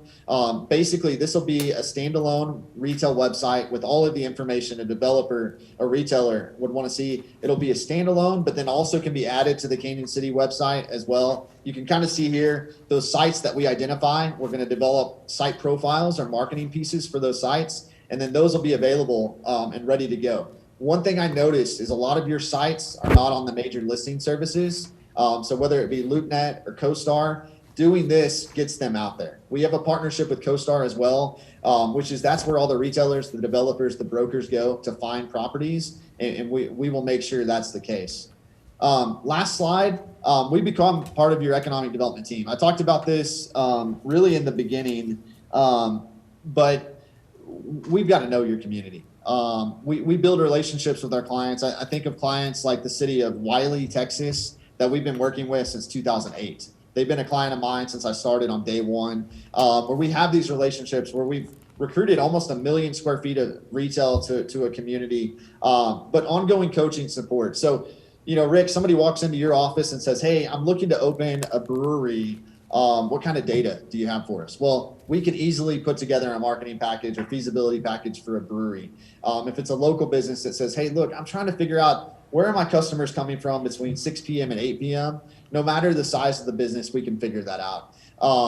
So that's really a little bit about our company, and I'd love to maybe, Madam Mayor, hand it over to you if there might be any questions. I have a feeling there will be a lot of questions for you. Thank you for that presentation. That's been that actually helped answer a lot of questions I had written out. Awesome. We'll start out with Councilmember Smith. I just had a couple questions. On that one slide, it said need franchisee. At that point, how do we go about finding a franchisee for that? So that's a great question. So there's a couple of ways that we can approach that. Caroline's really specializes in that, but a lot of times the corporate people that we'll reach out to, the corporate office will reach out to, a lot of times they'll have a list of potential franchises that we can go out and start reaching out to them that way. Other times we'll reach out to franchises within a 100-mile radius, and we'll reach out and say, hey, we know you have this franchise business 70 miles from Canyon City. Hey, would you take a look at Canyon City for a new location? So we don't only stop there. When it says need franchisee, then we actually go out and try to find a franchisee to make that happen. It also could be somebody local. So we've advertised in the newspaper. We've held events in communities. Caroline, do you have anything to add to that? Well, I was just going to say, Aaron is being very kind when he says I'm very good or I specialize in finding franchisees. He's saying that tongue in cheek because I've been known to send nearby pizza places or restaurants or whatever it may be that's the franchise that we're looking for, I've been known to send, if I can find the franchisee, the local franchisees information, I've been known to send them a Facebook message and say, hey, we are working for this community. It'd be a great community for you guys. Would you consider opening another store here? So we go after and find franchisees any way that we can. We also talk to you guys and say, hey, is there anyone in your community that has an investment portfolio where they've got a couple businesses, want to expand their portfolio, or whatever we can do. Or we just pass along to you guys the information on whoever wants to open a franchise or whatever it is that needs a franchisee, what those franchise requirements are, maybe how much money they need to be able to show and that sort of thing. And then we say to you guys, do you know an investor in the community or someone that may be interested in this? So we bird dog it a lot of ways, but we work with you guys to find a franchisee or just keep them in the back of our minds for whenever there is someone or something that may come along that would just be the perfect fit at the perfect time. So that actually brings up another question. You talked about requirements from franchisees. So sometimes they have population requirements. Is that true?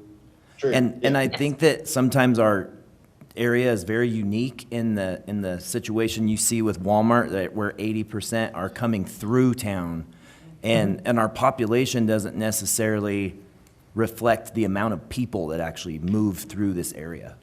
Yeah, and that's a great point, and that's really where our data will come in handy, is being able to prove that up. So you might not hit some of these retailers or restaurants benchmark, just their traditional benchmark data, like you have to have so many people within the city limits or so many people within the trade area. So that's having the data. We can go to them and say, look, hey, they don't fit the criteria that's needed necessarily with what's on your website, but hey, let us tell you that story. So that's where we really come in and kind of coach up, tell that story of your community to the prospects. Does that make sense? Awesome. Thank you so much for clearing that up. And that's really where the relationships come in too, that, you know, they have the relationships. When I was visiting with them in Vegas, I was talking to both of them. Caroline got up, she got on the phone, she was talking to a developer, and she came back and she told me who she was talking to. But they have the relationships, just like texting relationships and phone relationships with all these developers, so they can take the marginal data that we have or the marginal statistics that we have and turn them into credible information, whereas I don't have the relationship with these people to do that. And it came to my attention a few times in Vegas that, you know, when I'm talking to somebody and they shun me after about 10 minutes and I see them in their booth, walking over to their booth, having conversations with them, it's like, well, all right, I'm missing the boat here somewhere. You know, I think that's a lot of the reason why we've missed some economic development booms in the past, is just because we don't have the relationships with some of these. Totally agree with that. And our data too is marginal in the sense that some of the data, one of them is traffic count. You know, traffic count's a big one. You talk to a developer and they say, do you have 30,000 cars? You know, and the answer is no. But the data that we have that comes from CDOT does an analysis in September or April, that's going to skew the data. So we're actually looking at doing some traffic counts that would give us more accurate information about what our traffic picture looks like. Population data, you know, we can look at 75-minute drive time, we can look at 20-minute drive time. There's a significant difference between 75 and 25 or 20-minute. Well, even 11 minutes. I mean, we're with Fremont County, with us being the largest municipality in the county, it definitely, this is where people come to shop. This is where people come from Florence, from Penrose, from Cotopaxi, and surrounding areas. Yeah. So, and they build the trust with the developers and the retailers that we haven't been able to build. Yeah, and to that point about drive times, you know, when I first started at the Retail Coach, we relied a lot on those computer models, the radials and the drive times. But now when we go talk to these retailers and these restaurants, you know, every once in a while you hear about a drive time or a radial or something like that, but they want to see the cell phone data, and they want to see that analysis showing exactly where they're coming from, how many times this household visited this store, and that's a big part of what we use to recruit now, is the cell phone data. And, you know, on that note, I'm going to be honest, there are times where we talk to a retailer and they say, well, that's too small of a community. We really look for more of a demographic where it's this much of a population within a 3 to 5 or 10 mile radius. And then I'll call Aaron and I'll tell him that, and he'll say, yeah, right. I just drove through XYZ community the other day where they just put a new store and they didn't follow those demographics. And so then I call them back and I say, hey, you guys, can we look again? We have a trade area population where we drew the cell phone radius around it and we drew the map around it based on who's coming into the market regularly, whether it's 2 times a week or 3 times a week or twice a month. Let's look at it again, not just based on their city limits population, but let's look at it again based on their trade area population, based on the cell phone data. So sometimes even Aaron and I have to say to a retailer like, we know you fudge. If it's a good market. I mean, Okay, we so do anyway. have some more questions from council, but I think it might be prudent to just take a pause. Can you delve in a little bit more about harvesting cell phone data? I mean, how is that done and what does that mean? I mean, what does that look like? Sure. So high level. So we contract with a number of different firms that do cell phone analysis or mobile data analysis. But basically, if you walk into a shopping center, you may a retailer, restaurant, and really any business, we're able to draw a polygon around that development, like I did for Walmart, and then we can see where you come from. Now, it sounds a little scary, but none of that data is being sold as far as your actual information or anything like that. We're just using it to see, kind of give or take where are people coming from to shop and eat. And it's based off of where you spend your time in the evenings. So where you spend your time between 9 p.m. and 6 a.m. So basically, we're able to determine a trade area based off of the cell phone data. So how are people interacting? If I visit there in 2 weeks, I'm going to be able to tell. I'll be able to see myself when we run our cell phone analysis technology on there. So basically, we used to do this with license plates. So all over Colorado, I used to drive around in shopping centers with a camera mounted on my car, and we'd scan a license plate, and that would give us the address of where you came from to shop there. So basically, technology's evolved, but we're using cell phone data to see who's in the community, what areas of the state or country are they coming from. And we should add too that it doesn't tell us who you are. Yes. It just gives you It does an not. overall picture And of, yeah. To explain that in a little bit more layman's terms, which Aaron did very well, but for people like me who need a little bit more layman's terms, I'm actually looking at my phone right now because I've been curious about this as well. If I go to like my maps feature on my iPhone, I have never put my home address or my work address into my iPhone with a specific address. However, if I go to Google Maps, it shows me my home, which it says I'm close by, and it says my work, which it says I am now. If I ask Siri for directions sometimes or put it in Google Map, it'll also say how far I am away from home or how far away I am from work. I've never put that information into my phone. I've never put the address into my phone. It just knows from 8 to 5, I'm usually at this location, and from whatever hours Aaron said at night, I'm at this location.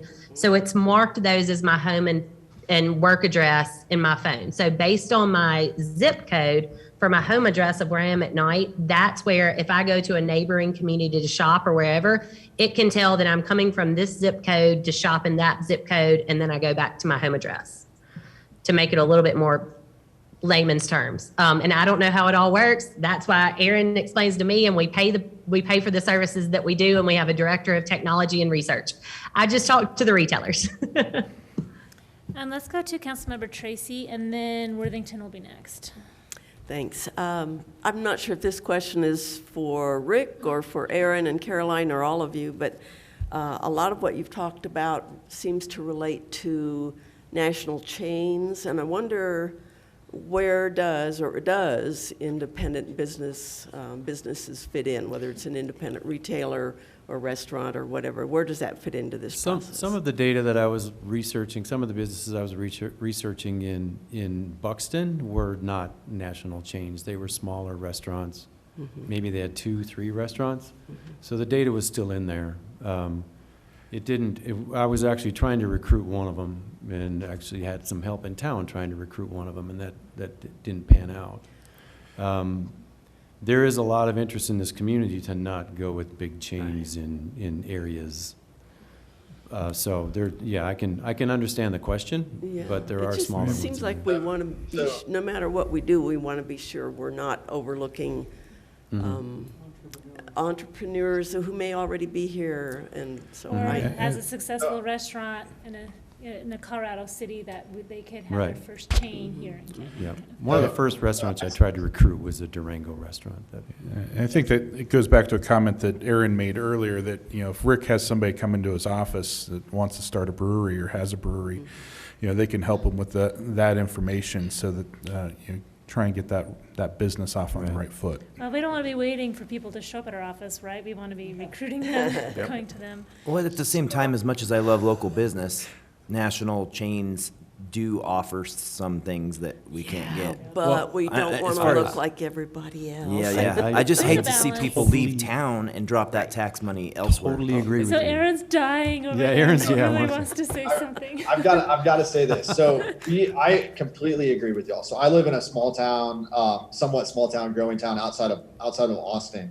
And one of the things that we talk about at the Retail Coach all the time is if you are going to have a successful retail community, you've got to have a healthy mix of the local, the regional, and the national players. Okay, so that's what I love about our process is we get to work with the local businesses, the entrepreneurs through this process, but then we also go after the regional players as well. So anybody that has 2 locations or more, actually 1 location or more now, they're in our database that we use. So we're going after the local, the regionals, and the nationals. So when we come back to you with this match list that I was talking about, it's going to be made up of all of the above. But if you think about it, you look at somebody like Walmart, for example, they have the largest draw from a national retail base in your community. So you need that draw. You need that draw of people to help support the local businesses, and then vice versa. Walmart needs those local businesses as well, and Tractor Supply needs those people as well. So I just wanted to make sure I said that we're big believers, local, regional, and national retailers are what we're going to be going after, not just trying to have a national one on every corner, if that makes sense. Thanks. Yeah, Councilmember Worthington. 100%. And just to add to that too, we are 100, we like to go after local and regional retailers. Again, I've been known to call a local or regional retailer that even if we can't get up with them, that we know would be a really good fit in your community, and see if they'd like a second location in your community, perhaps, if we know that they're 30 or 50 miles away. But one other thing that I want to point out is retail begets retail. So if we bring somebody off of 50 because they see a sign for a national chain, whatever it may be, and they're going to spend some dollars there, then on their way back, they're going to pass some of your local retailers also, and they're going to spend more tax dollars and more money at that local retailer, and they wouldn't have otherwise come off of 50 and taken that highway interchange or whatever it may be because they didn't recognize their name initially. So the more that we can bring into your community, the more that also helps local retailers, is just one more thing that I wanted to add. Thank you. Mm-hmm. Councilmember Worthington. A couple of things. Rick, you were talking about CDOT doing their traffic, at perhaps off times. I would also assume that being in Canyon City, that I feel that we're sort of seasonal as far as the biggest amount of traffic during tourism. So, I would assume that that Caroline basically looks at it from the position that when you're talking to a retailer, that they've got to realize that there's up and down times and understand that, right? Especially in a town our size. And then Absolutely. Okay, and then the second thing I was wondering about is in this day and age of hard to get staff, how do you address that, or do you worry about that? Well, I'll say, and then I'll let Aaron chime in, but number one, we work with communities that are on the way to big lakes that are tourist areas, and they're only tourist areas on the lake weekends or summers. We work with college communities where the students are gone, summer, spring break, so on and so forth, Christmas break, three weeks out of the year. And so we take all of that in consideration, and we know how to speak that language to the retailers to be able to communicate effectively with what they're thinking and what their considerations are. So we totally get that. One of my first conversations with Rick, he said something about the winery, and I said, hey, I'm there. So I totally get that things are some tourist things, and there's some up and down times. As far as the staffing goes, I'll let Aaron speak to that a little bit. But even I will say, in the state of our economy right now, building costs are up, everything is up, and even at the conference that we were at, the ICSC convention in May in Las Vegas, I was even looking at the retailers saying, I can't believe you're interested in this community. How are you considering building right now with the price of building cost and inflation? And they were saying business is booming. Our franchisees have taken that in consideration, or corporate has taken that into consideration. Things are finally blowing and going again since COVID. So Aaron can speak to the staffing thing, but my thought lately has been just with inflation and building costs, how are these retailers able to do it? I can't give you the answer because I'm not in on their budget meetings, but they take all this into consideration, and we even have these conversations with them as well when we're talking to them about markets. So Aaron, I'll let you pipe up. To take the staffing question, we actually get that question a lot. I will tell you this, since I've been doing this for the last 15 years or so, I've never seen a deal not happen because they couldn't find enough employees. So what we've seen lately is you're seeing retailers and restaurants having to pay a lot more. Shoot, the Dairy Queen in town here is paying $17 an hour where I'm at and up. So you're having to pay more. I was just in a community where they were busing employees into a restaurant from over an hour away. So these retailers, these restaurants are figuring it out. We're even seeing where, especially in the management level positions for the retailers and restaurants, where the corporate will actually pay a relocation fee to move employees out to these. That's how well these retail and restaurant establishments are doing right now. So it's definitely something at the forefront. I mean, you're seeing a little bit more of like the automation where you'll see like, I was at a Chili's the other day and they had a robot that took my kids and I to a table. So we're seeing some of those sort of things. We're seeing more delivery options, more curbside type options, but it'll probably be something that comes up, but I've never seen a deal with a retailer or restaurant not happen because of that. I was kind of thinking of the opposite of a workforce issue, is that one of the reasons why our Buxton account fizzled and failed is because we had the workforce problem with Tom leaving and a major part of your economic development team. Well, I was part of it. They also had their own staffing issues had at their own Buxton issues too. So yeah, they were changing representatives So it'd frequently. be more like this would compensate for our lack of ability to get staff in Right. economic development. But the question would be if the retail coach could have enough staffing to meet our needs. I asked them that point blank. They've got a lot of business. Do you have the manpower for us? They assured me yes. I've more than once. I asked them in December. I asked them on a Zoom call. More than once, they told me that will be taken care of. So I'll have to take their word for it. I can tell you, Caroline, well, I don't want to speak for Caroline, but I think I can. Caroline and I are not going anywhere. All of our team at the retail coach, except for one, a new marketing hire, have been working at the company now for 3+ years, or 2+ years, I guess. A lot of them longer term. We're not going anywhere from that standpoint. We definitely have the manpower. Like I talked about, we will be in the community within the next at least 30 days, if not sooner, out there. But I can guarantee you, Caroline and I will always be there for an update. We'll be there for phone calls. From a staffing issue on our part, that's not a question at all. Yeah, Aaron and I have both been on vacations this summer and taken phone calls and text messages and everything. We've both done Zoom calls on the beach with clients. Unfortunately, from our families, we are on call at all times, but that's the relationship that we like to have with our clients is, I want you to email me. I realize you need to email me, and we need that form of, just to be able to keep it on public record, but also please text me, please call me, because I hate it when my mom, for starters, leaves me a voicemail. Everybody leaves me a voicemail. I don't listen to my voicemail. I'm the worst about it. Please text me. If you can't get up with me, please text me, send me an email and say, hey, call me when you can. So we are 100% available and committed to the clients that we take. Next in line, we have Mayor Pro Tem Hamrick. Thank you, Madam Mayor. My questions really concern the scope of work. Number one, a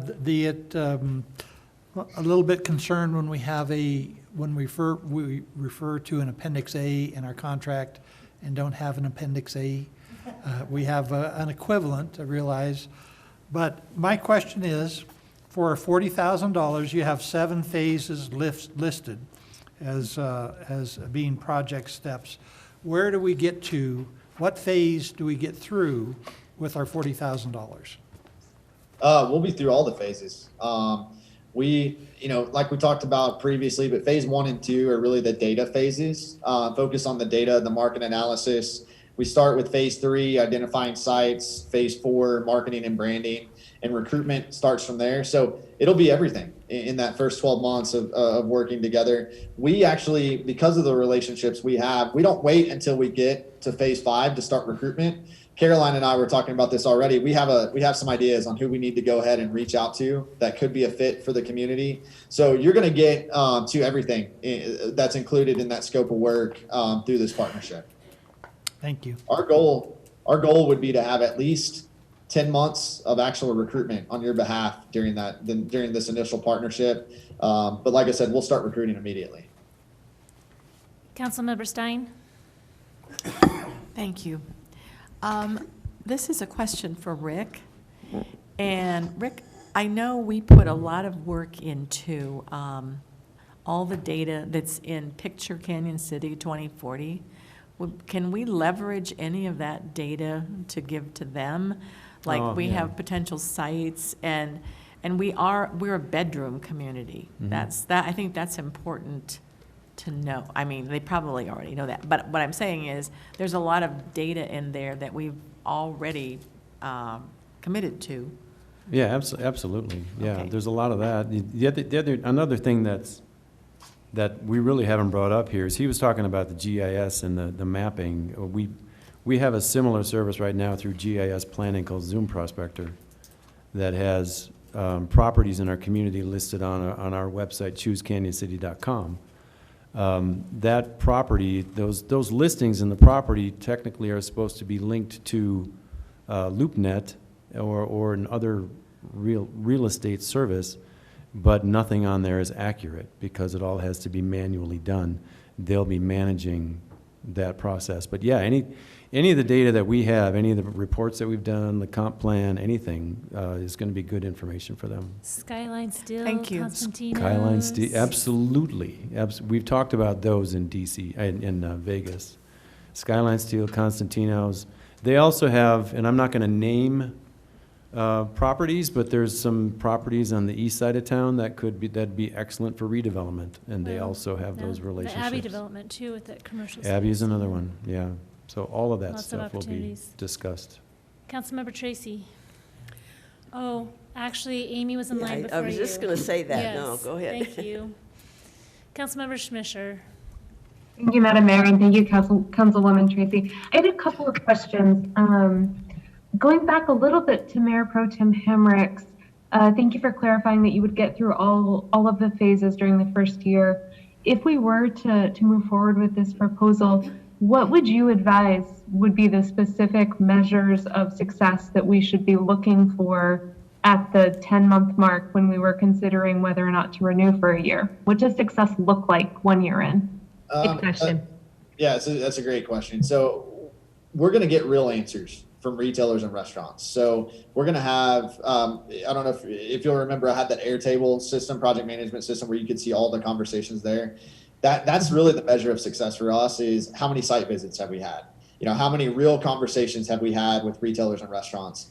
I would hope that we have 2 or 3 restaurants or retailers that are ready to go, developers that are ready to open sites. But let's say at the end of 12 months, one of them is still in the planning phase or something like that. So you're going to have real world answers from these retailers and restaurants. And that's how we're going to use, I think that's how we gauge success is, where do we stand with all of these prospects? So we're going to have those real world answers there. I think we can gauge it based on, success at trade shows. How many meetings did we have set up at trade shows? How many conversations did we have there? I don't know if you saw it in the deliverables, or not deliverables, the scope of work, but we're going to have a pre-show and post-show marketing plan for each of those. So there's going to be follow-up. So there's a number of ways to kind of, measure success, if you will. I can tell you right now, you're going to get a lot of great data that's going to be helpful. But I think the way we measure that success is by recruitment responses. The retailers, the developers, how many site visits have we had, and what is the success from that standpoint? What would be good benchmarks for those? Like how many entities do you imagine reaching out to? how many site visits would you expect? Like what would be a good benchmark for? Great for question. So from a retailer and restaurant standpoint, I would see somewhere between 30 and 50 showing up in the initial match list. It would be my guess, just having looked at some preliminary things. Same thing in the developer realm, probably 20 to 40 developers. You know, we're gonna get answers from all of them, whether it's a yes, a no, or a maybe. We're planning to get answers from all of them. But I would, if I had to venture a guess, and I hate to do this, I would say we'll probably have interest from about 20% of them initially, is usually the feedback that we get based on a community and like Canyon City and what we know about you. Mm-hmm. And just to echo that, we have this conversation a lot just in staff meetings about expectations with clients and what's reasonable for all of our clients. It's hard to say what a success rate can be in 12 months because we may have 3 or 4 retailers that say, yes, I want to be there. I will be there tomorrow. Find me the best site. And then we've got those 3 or 4 retailers that all want this one site. And then we pass them off to that property owner and it's then out of our hands. And that property owner doesn't have to sell or it's tied up in probate. And then that's the only site that they want to be right now, or else it's going to be moved to 2023 or 2024 development plans within corporate. Or they just, especially with building costs right now, they can't make it work for what the property owner is asking. So we match make as much as we can. Once we pass it off to the property owner and that sort of thing, there's so many variables outside of our control, but we make sure that you guys know every step of the way who's interested, why they're interested, if it didn't happen, why that site didn't happen, and where we're pushing them to the next. And then if we get no's from certain retailers, Aaron and I have meetings every month where we say, okay, let's talk about Canyon City specific. I mean, we talk about Canyon City more regular than once a month, but once a month we look at each other and we're like, okay, let's talk about Canyon City. In the last few weeks, we've gotten no's from this, and this retailer. Who is still in that retail category that may be a fit where we can kind of about face and find another retailer to talk to that may be looking for slightly lower demographics or whatever it may be. So we're constantly adjusting our match list and the retailers that we talk to give you an idea of that also. Thank you. That's helpful. I do have a couple more questions. If I understood the beginning part of your presentation correctly, you would be coming to Canyon fairly regularly, but I noticed in the contract that the travel expenses are not to exceed $2,500. So I was just wondering what the actual expectation around your presence in our community would be. Yeah, so probably around 3 to 4 visits is what we're looking at over a year's time. Is what we're looking at there. If we go over that $2,500 in expenses, there's a not to exceed in there, so we just eat that cost ourselves. But that's what that community of this size, typically 3, maybe 4 visits, and then even sooner. You know, like I said, I love coming for site visits. So if we get a developer that's coming or a retailer that wants to meet us there, we're getting there quickly. I looked at flights just the other day from Austin, which is the airport I'll be flying out of. There's flights in the $200 range. So to Colorado Springs, and then I would just drive down from there. So that's why, but that's how many visits we would go for. And to speak to the 3 to 4 visits, just in the expenses, it may be, that doesn't mean we would be at 3 to 4 council meetings, because that's 3 to 4 hotels and that sort of thing that we've got to add on to it. But Aaron and I are so regularly in the area, as are other members of our team, that we drive through, we check out sites, we make sure we check in with Rick, we ride around with one of you or he or whoever it could be, and make sure that we have feet on the ground in the market regularly. But I don't want the expectation to be that we're going to be at 3 to 4 council meetings, because that adds on another night of a hotel expense is my only point there. But, which I'm certainly willing to do. Yeah. So we're speaking, for example, in October, I think it's October, we're speaking at the Economic Development Council of Colorado's event, not too far from you. So, you know, we'll be there during that event as well. So 3 to 4 is probably a great range there, maybe more depending on the interest we get. So for a couple of hours as you're swinging through multiple towns? Oh, no. If we're coming to the community, we're spending at least 2 days in the community. So, yeah, if we're there, what Caroline is saying is there just might be a time, hey, we're in, like I said, we're in town for this event. We might come by just to check in. But if we're coming specific to Canyon City, to at least 2 days in the market. Then I also just had two, hopefully pretty quick questions for Rick. Just going back to Buxton and some of the challenges that we had with them, I'm wondering how we'll approach businesses, local businesses differently with regard to the data portion of this particular professional services contract? It won't be, I won't be walking to businesses and saying, I have this Buxton data.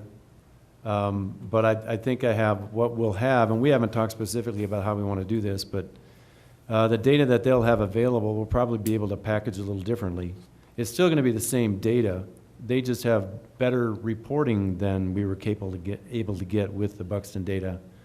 And they can coach us on how to use that data better than we could with Buxton. I think that's one of the biggest frustrations I had is we could get the data out of Buxton, but we had to figure out how to use the data. And working with the business owners, in a lot of respects, it was almost over their heads, and the thought of using the data was overwhelming. And that's why the LSMX part of it was such a positive thing for us. That's why we really loved the LSMX side of it. And when they eliminated that, it made life considerably more difficult working with the local business owners. But having them help us with helping businesses and how to use the data, that'll be significantly improved over the Buxton data. We didn't talk about this much, or we've talked about it briefly, but while we're in town, we'd like to meet with local businesses as well. So it might just be hosting a breakfast, or it might be, an after hours or something like that. That's a way for us to get in front of local businesses. So Rick and I haven't had a chance to talk in depth on how we want to do that, but that's another idea that's out there. Okay, and then last question, hopefully really quick. Rick, if I heard you correctly, one of the requests that we specifically had from the Buxton data was to look at the trailhead data, and that wasn't possible because we weren't getting the data that we needed. And I'm not sure if this professional services contract would also solve whatever that issue was. Yeah, I guess we'll have to leave that to Aaron to answer, but there wasn't enough hits on a cell phone. It wasn't a minimum. You had to have a minimum certain number of cell phone hits in order to track data on the trailheads. If you were to go out to the Royal Gorge area and do a geofence around the entire trail system there, then you could get some hits. You can get some data, but that was also people going to the Royal Gorge Bridge. But like the Eagle Wing trailhead was typically just too small to get the data. So there's some times where, there's not enough data at trailheads. I will tell you just from our experience doing some work around trailheads and like the Bell Valley area and some parts of New Mexico, we have been able to pull that data. So we use a couple of different data providers that provide cell phone analysis technology. So I don't want to say 100% we're going to be able to pull all trailhead data, but I've yet to come to a community where we haven't been able to pull at least some of the trailhead data. So we should be able to help from that standpoint, no question. Okay, thank you so much. I really appreciate it. Absolutely. All right, we'll go to Councilmember Tracy now. I have a quick question about dollars for Rick and Ryan. On the agreement on pages 1 and 2, if I'm reading it correctly, it looks like a total of $45,000, 3 payments of $15,000. But in the timeline and pricing, page 16 of the attachment, it looks like $40,000, not $45,000.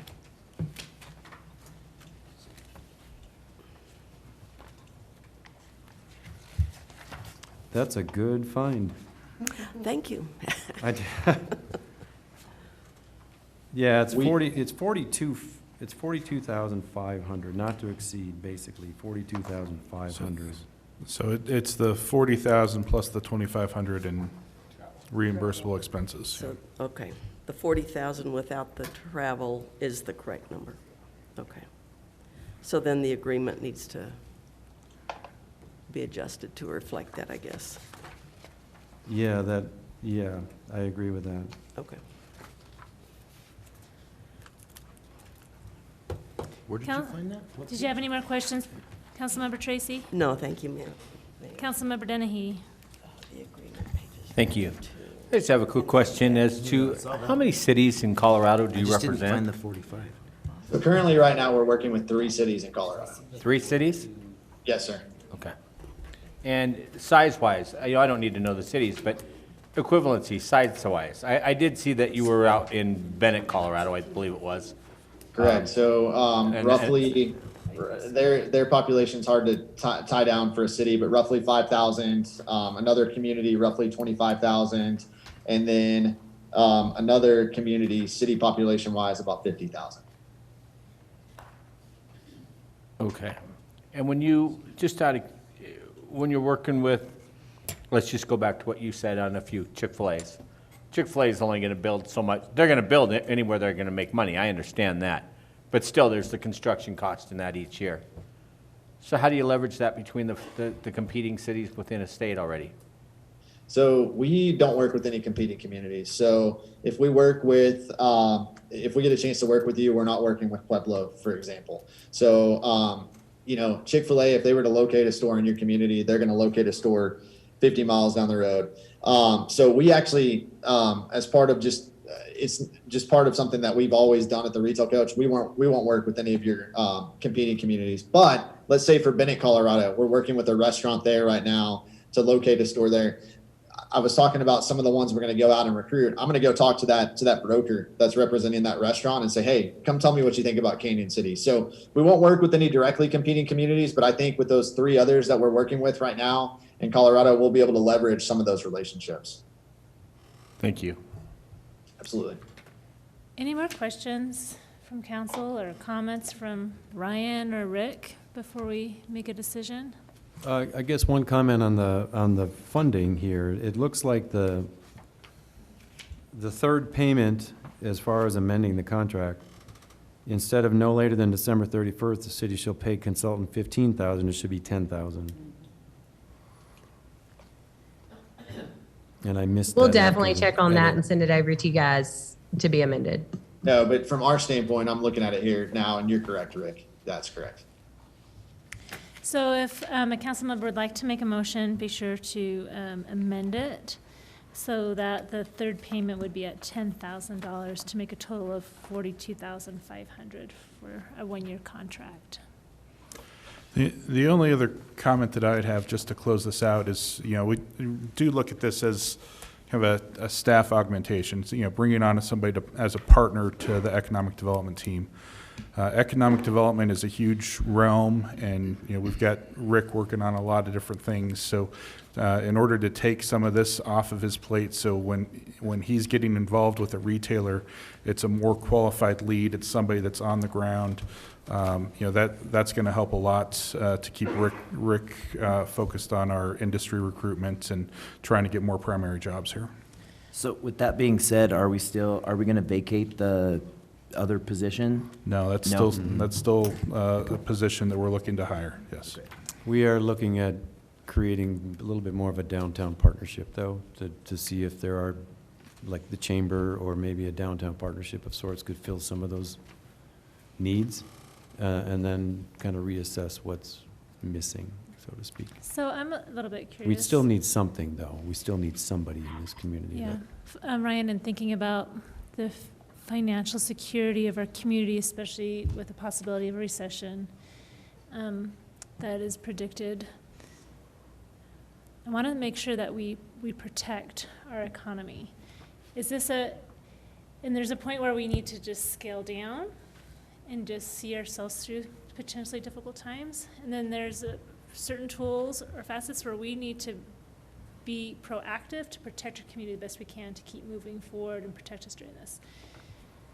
Is this a tool that would protect us, or is this something that could be potentially innate or impotent because developers or retailers and restaurants aren't expanding because of increase in inflation and utility costs and gas and all the other things that are happening in our nation right now?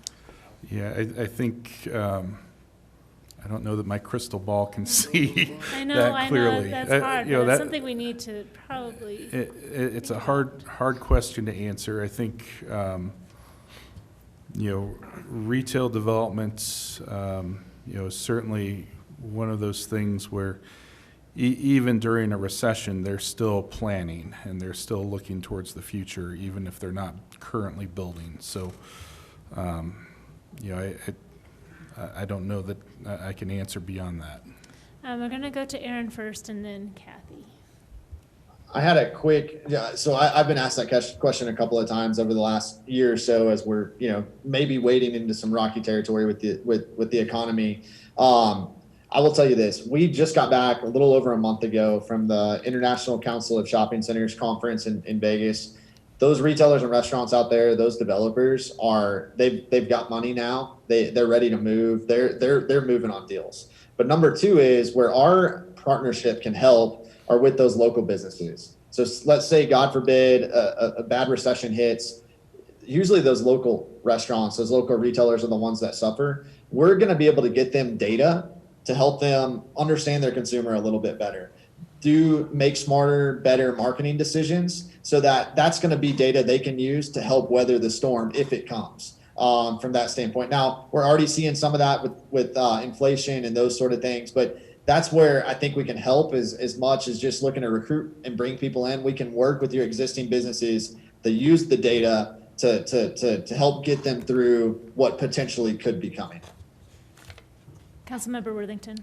I was just going to say, for my few years in marketing, it's basically, this is marketing rather than advertising, but they do go together. And one of the mistakes that a lot of companies make when there is a downturn is they quit advertising. And this, to me, is something that I think is a benefit to the city, whether we have a recession or not. We're still going to be getting the name out there. We're going to be able to establish relationships. So if we do have a downturn, when it does start to go back up, we're already going to be ahead of the game. So I feel that this is still important to go ahead with. And if I can add to that, we are, and I don't want to say we are protected from recessions, but I think one benefit that we have is that we don't have right now a lot of retail in our community. People are going to Walmart in Pueblo West and Colorado Springs. Our restaurants will be affected by it, our people would be affected by it, but we don't have the retail stores that might go under because they're just not here. And back in 08, 09, when I worked for a manufacturing company, we struggled through it, we did okay, but as a company and we as a community, we did our due diligence to make sure that our name was still out there. We did the advertising, we did the marketing, we kept the staff that we could. I don't think, considering the progress we've made over the years and what's happening right now, I don't think we want to sit back on our heels and let the economy take control. I think we need to be as proactive as we can to get the word out that Canyon City is still the best place to be, especially during a recession. So that's my 2 cents on that. But the economy's coming, or the recession I think is coming.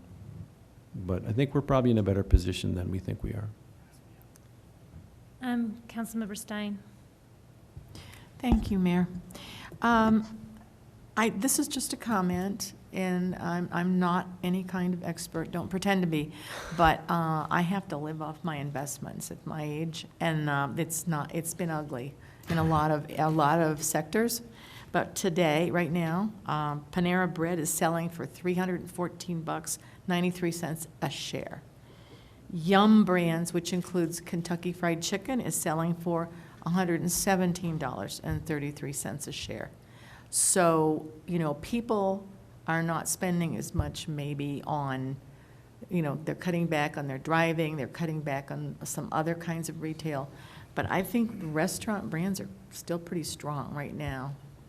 I mean, that could change, but I think that's a good bellwether to think about, and if we're looking at different chains around the country, or that are in Colorado that we could access, I think they're pretty strong.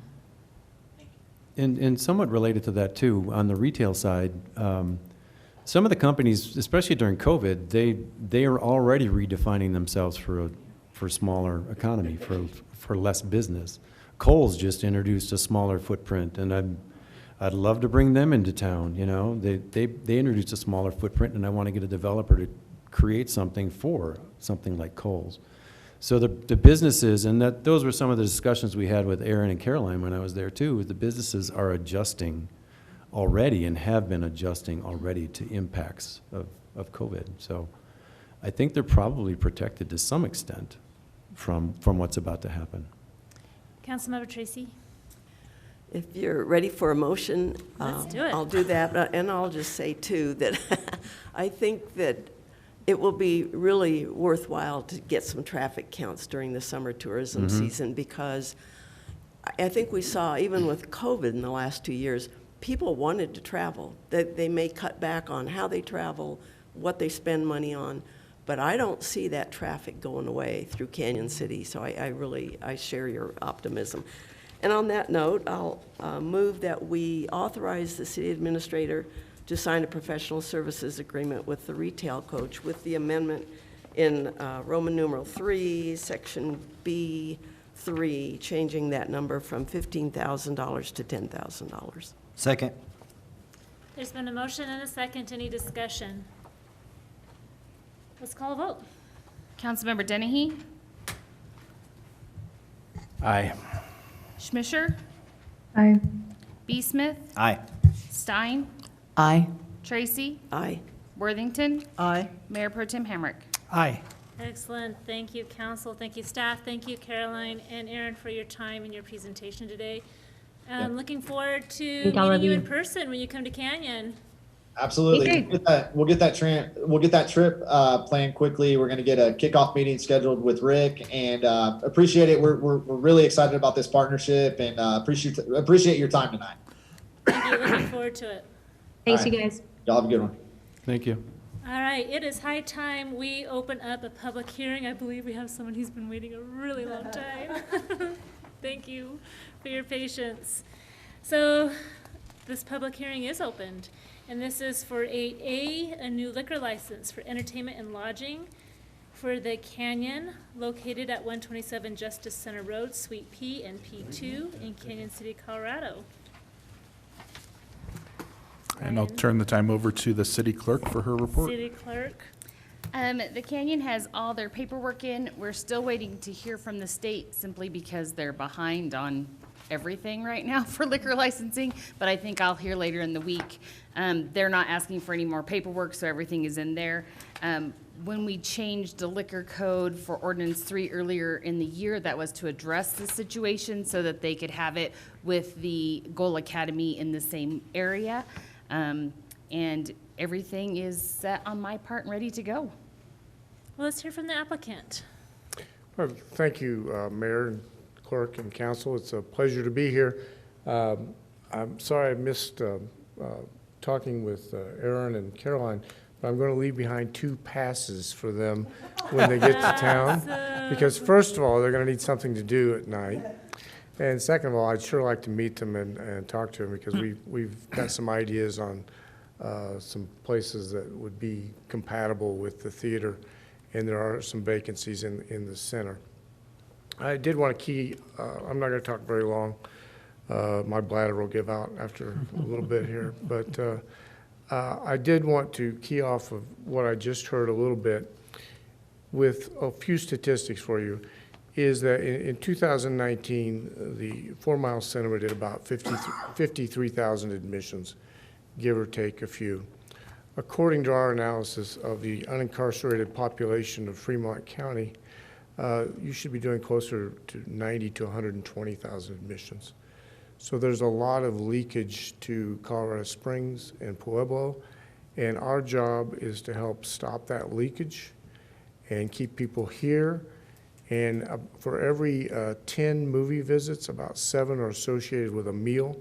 So we would like to see more meals being consumed in Canyon City. And we would like to capture some of those ourselves, because we'll be expanding our food offerings.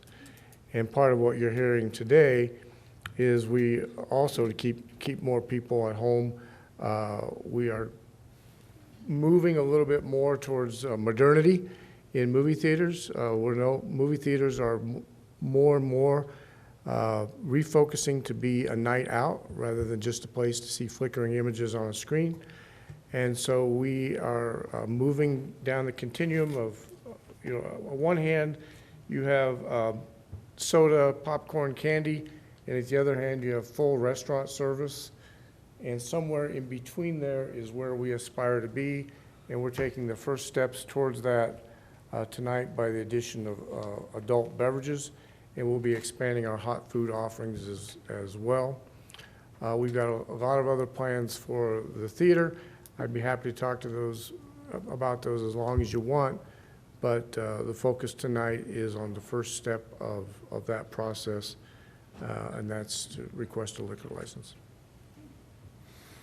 Thank you for that. It is really interesting to think about how you have to re-image your business in these changing times. And so glad that there is still a movie theater in Canyon City.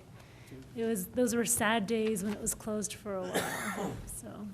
It was a narrow escape, and I think the community owes a debt of gratitude to Steve and Karen and Linda for slogging through the pandemic and giving us an opportunity to reimagine the movie theater. Thank you. Any questions from the council? I just have a comment. I went and saw Elvis on Monday. It was amazing. The remodel looks great. The food was great. Everything was amazing. So whatever you guys are doing, keep it up. I heard that he's really nothing but a hound dog.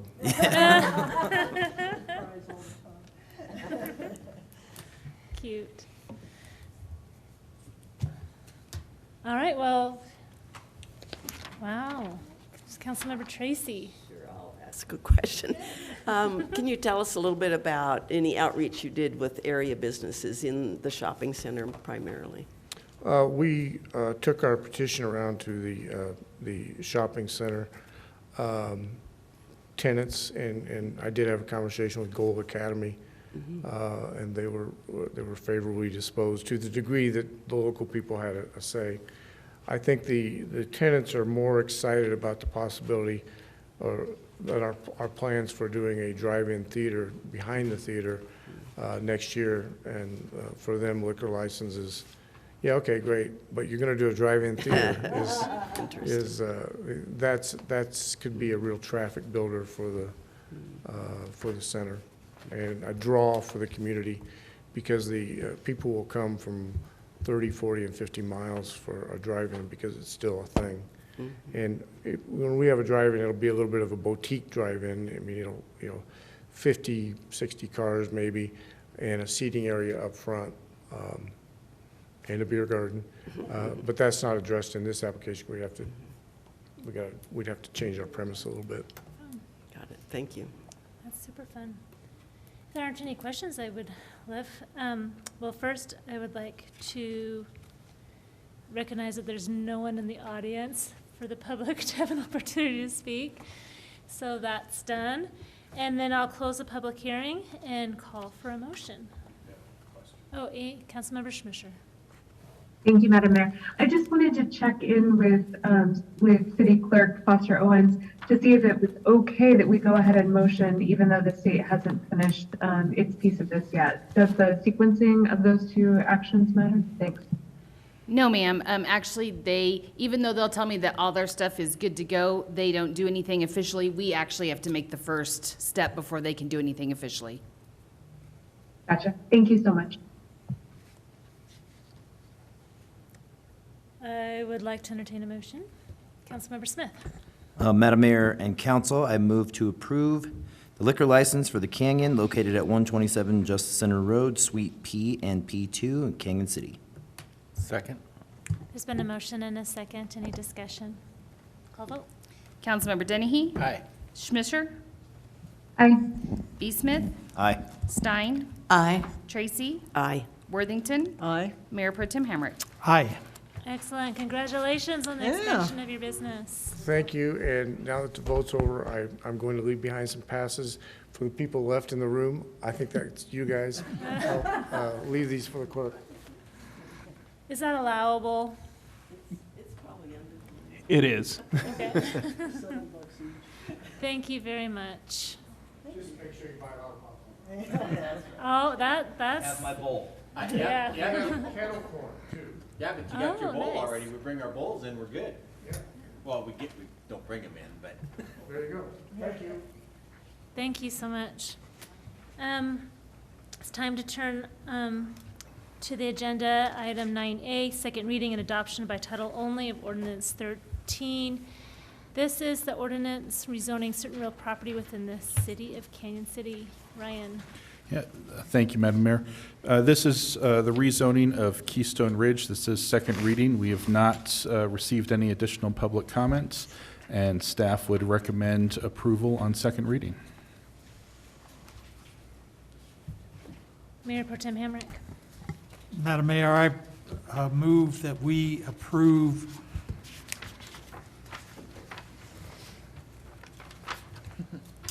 Ordinance 13, Series 2022 on second reading. Second. There's been a motion and a second. Any discussion?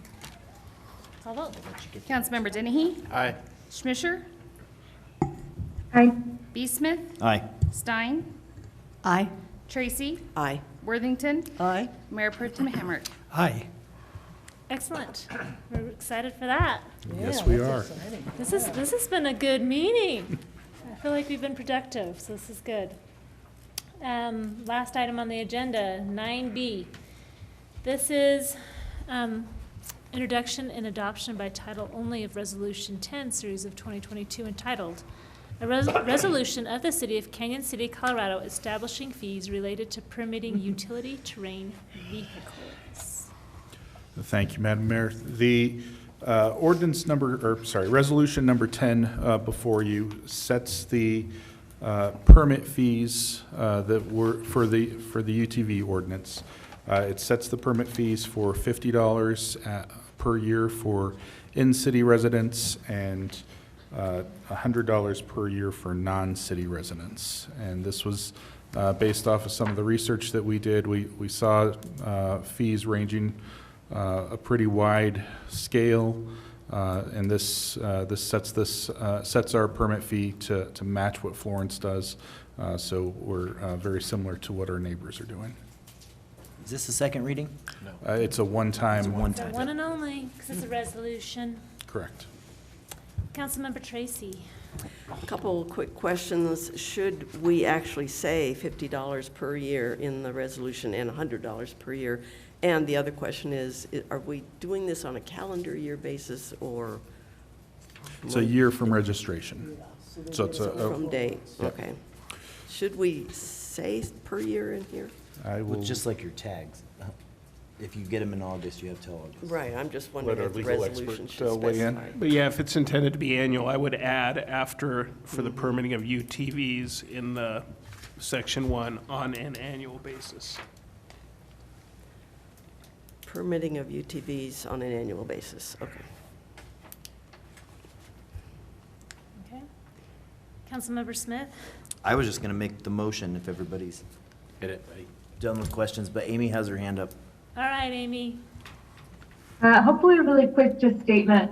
I'm assuming, Ryan, that the intent is with the 18-month sunset that we would also be reviewing these amounts at that time to see if they're appropriate based on both the number of permit requests that we're getting for residents and non-residents, as well as the amount of staff time that it's taking for the processing. Is that the intent, that we would review it at that time? That is correct. We'll be reviewing this along with everything else to see how much staff time is being used to permit ATVs and whether or not that's an appropriate fee.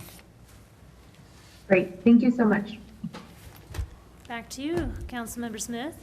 Madam Mayor and Council, I move to approve Resolution Number 10, Series of 2022, with the amendment of adding on an annual basis after the number 1 at the end of UTVs. I second. There's been a motion and a second. Any discussion? Call a vote. Councilmember Dennehy? Aye. Schmisher? Aye. B. Smith? Aye. Stein? Aye. Tracy? Aye. Worthington? Aye. Mayor Pro Tem Hamrick? Aye. It passes unanimously. Well done, everyone.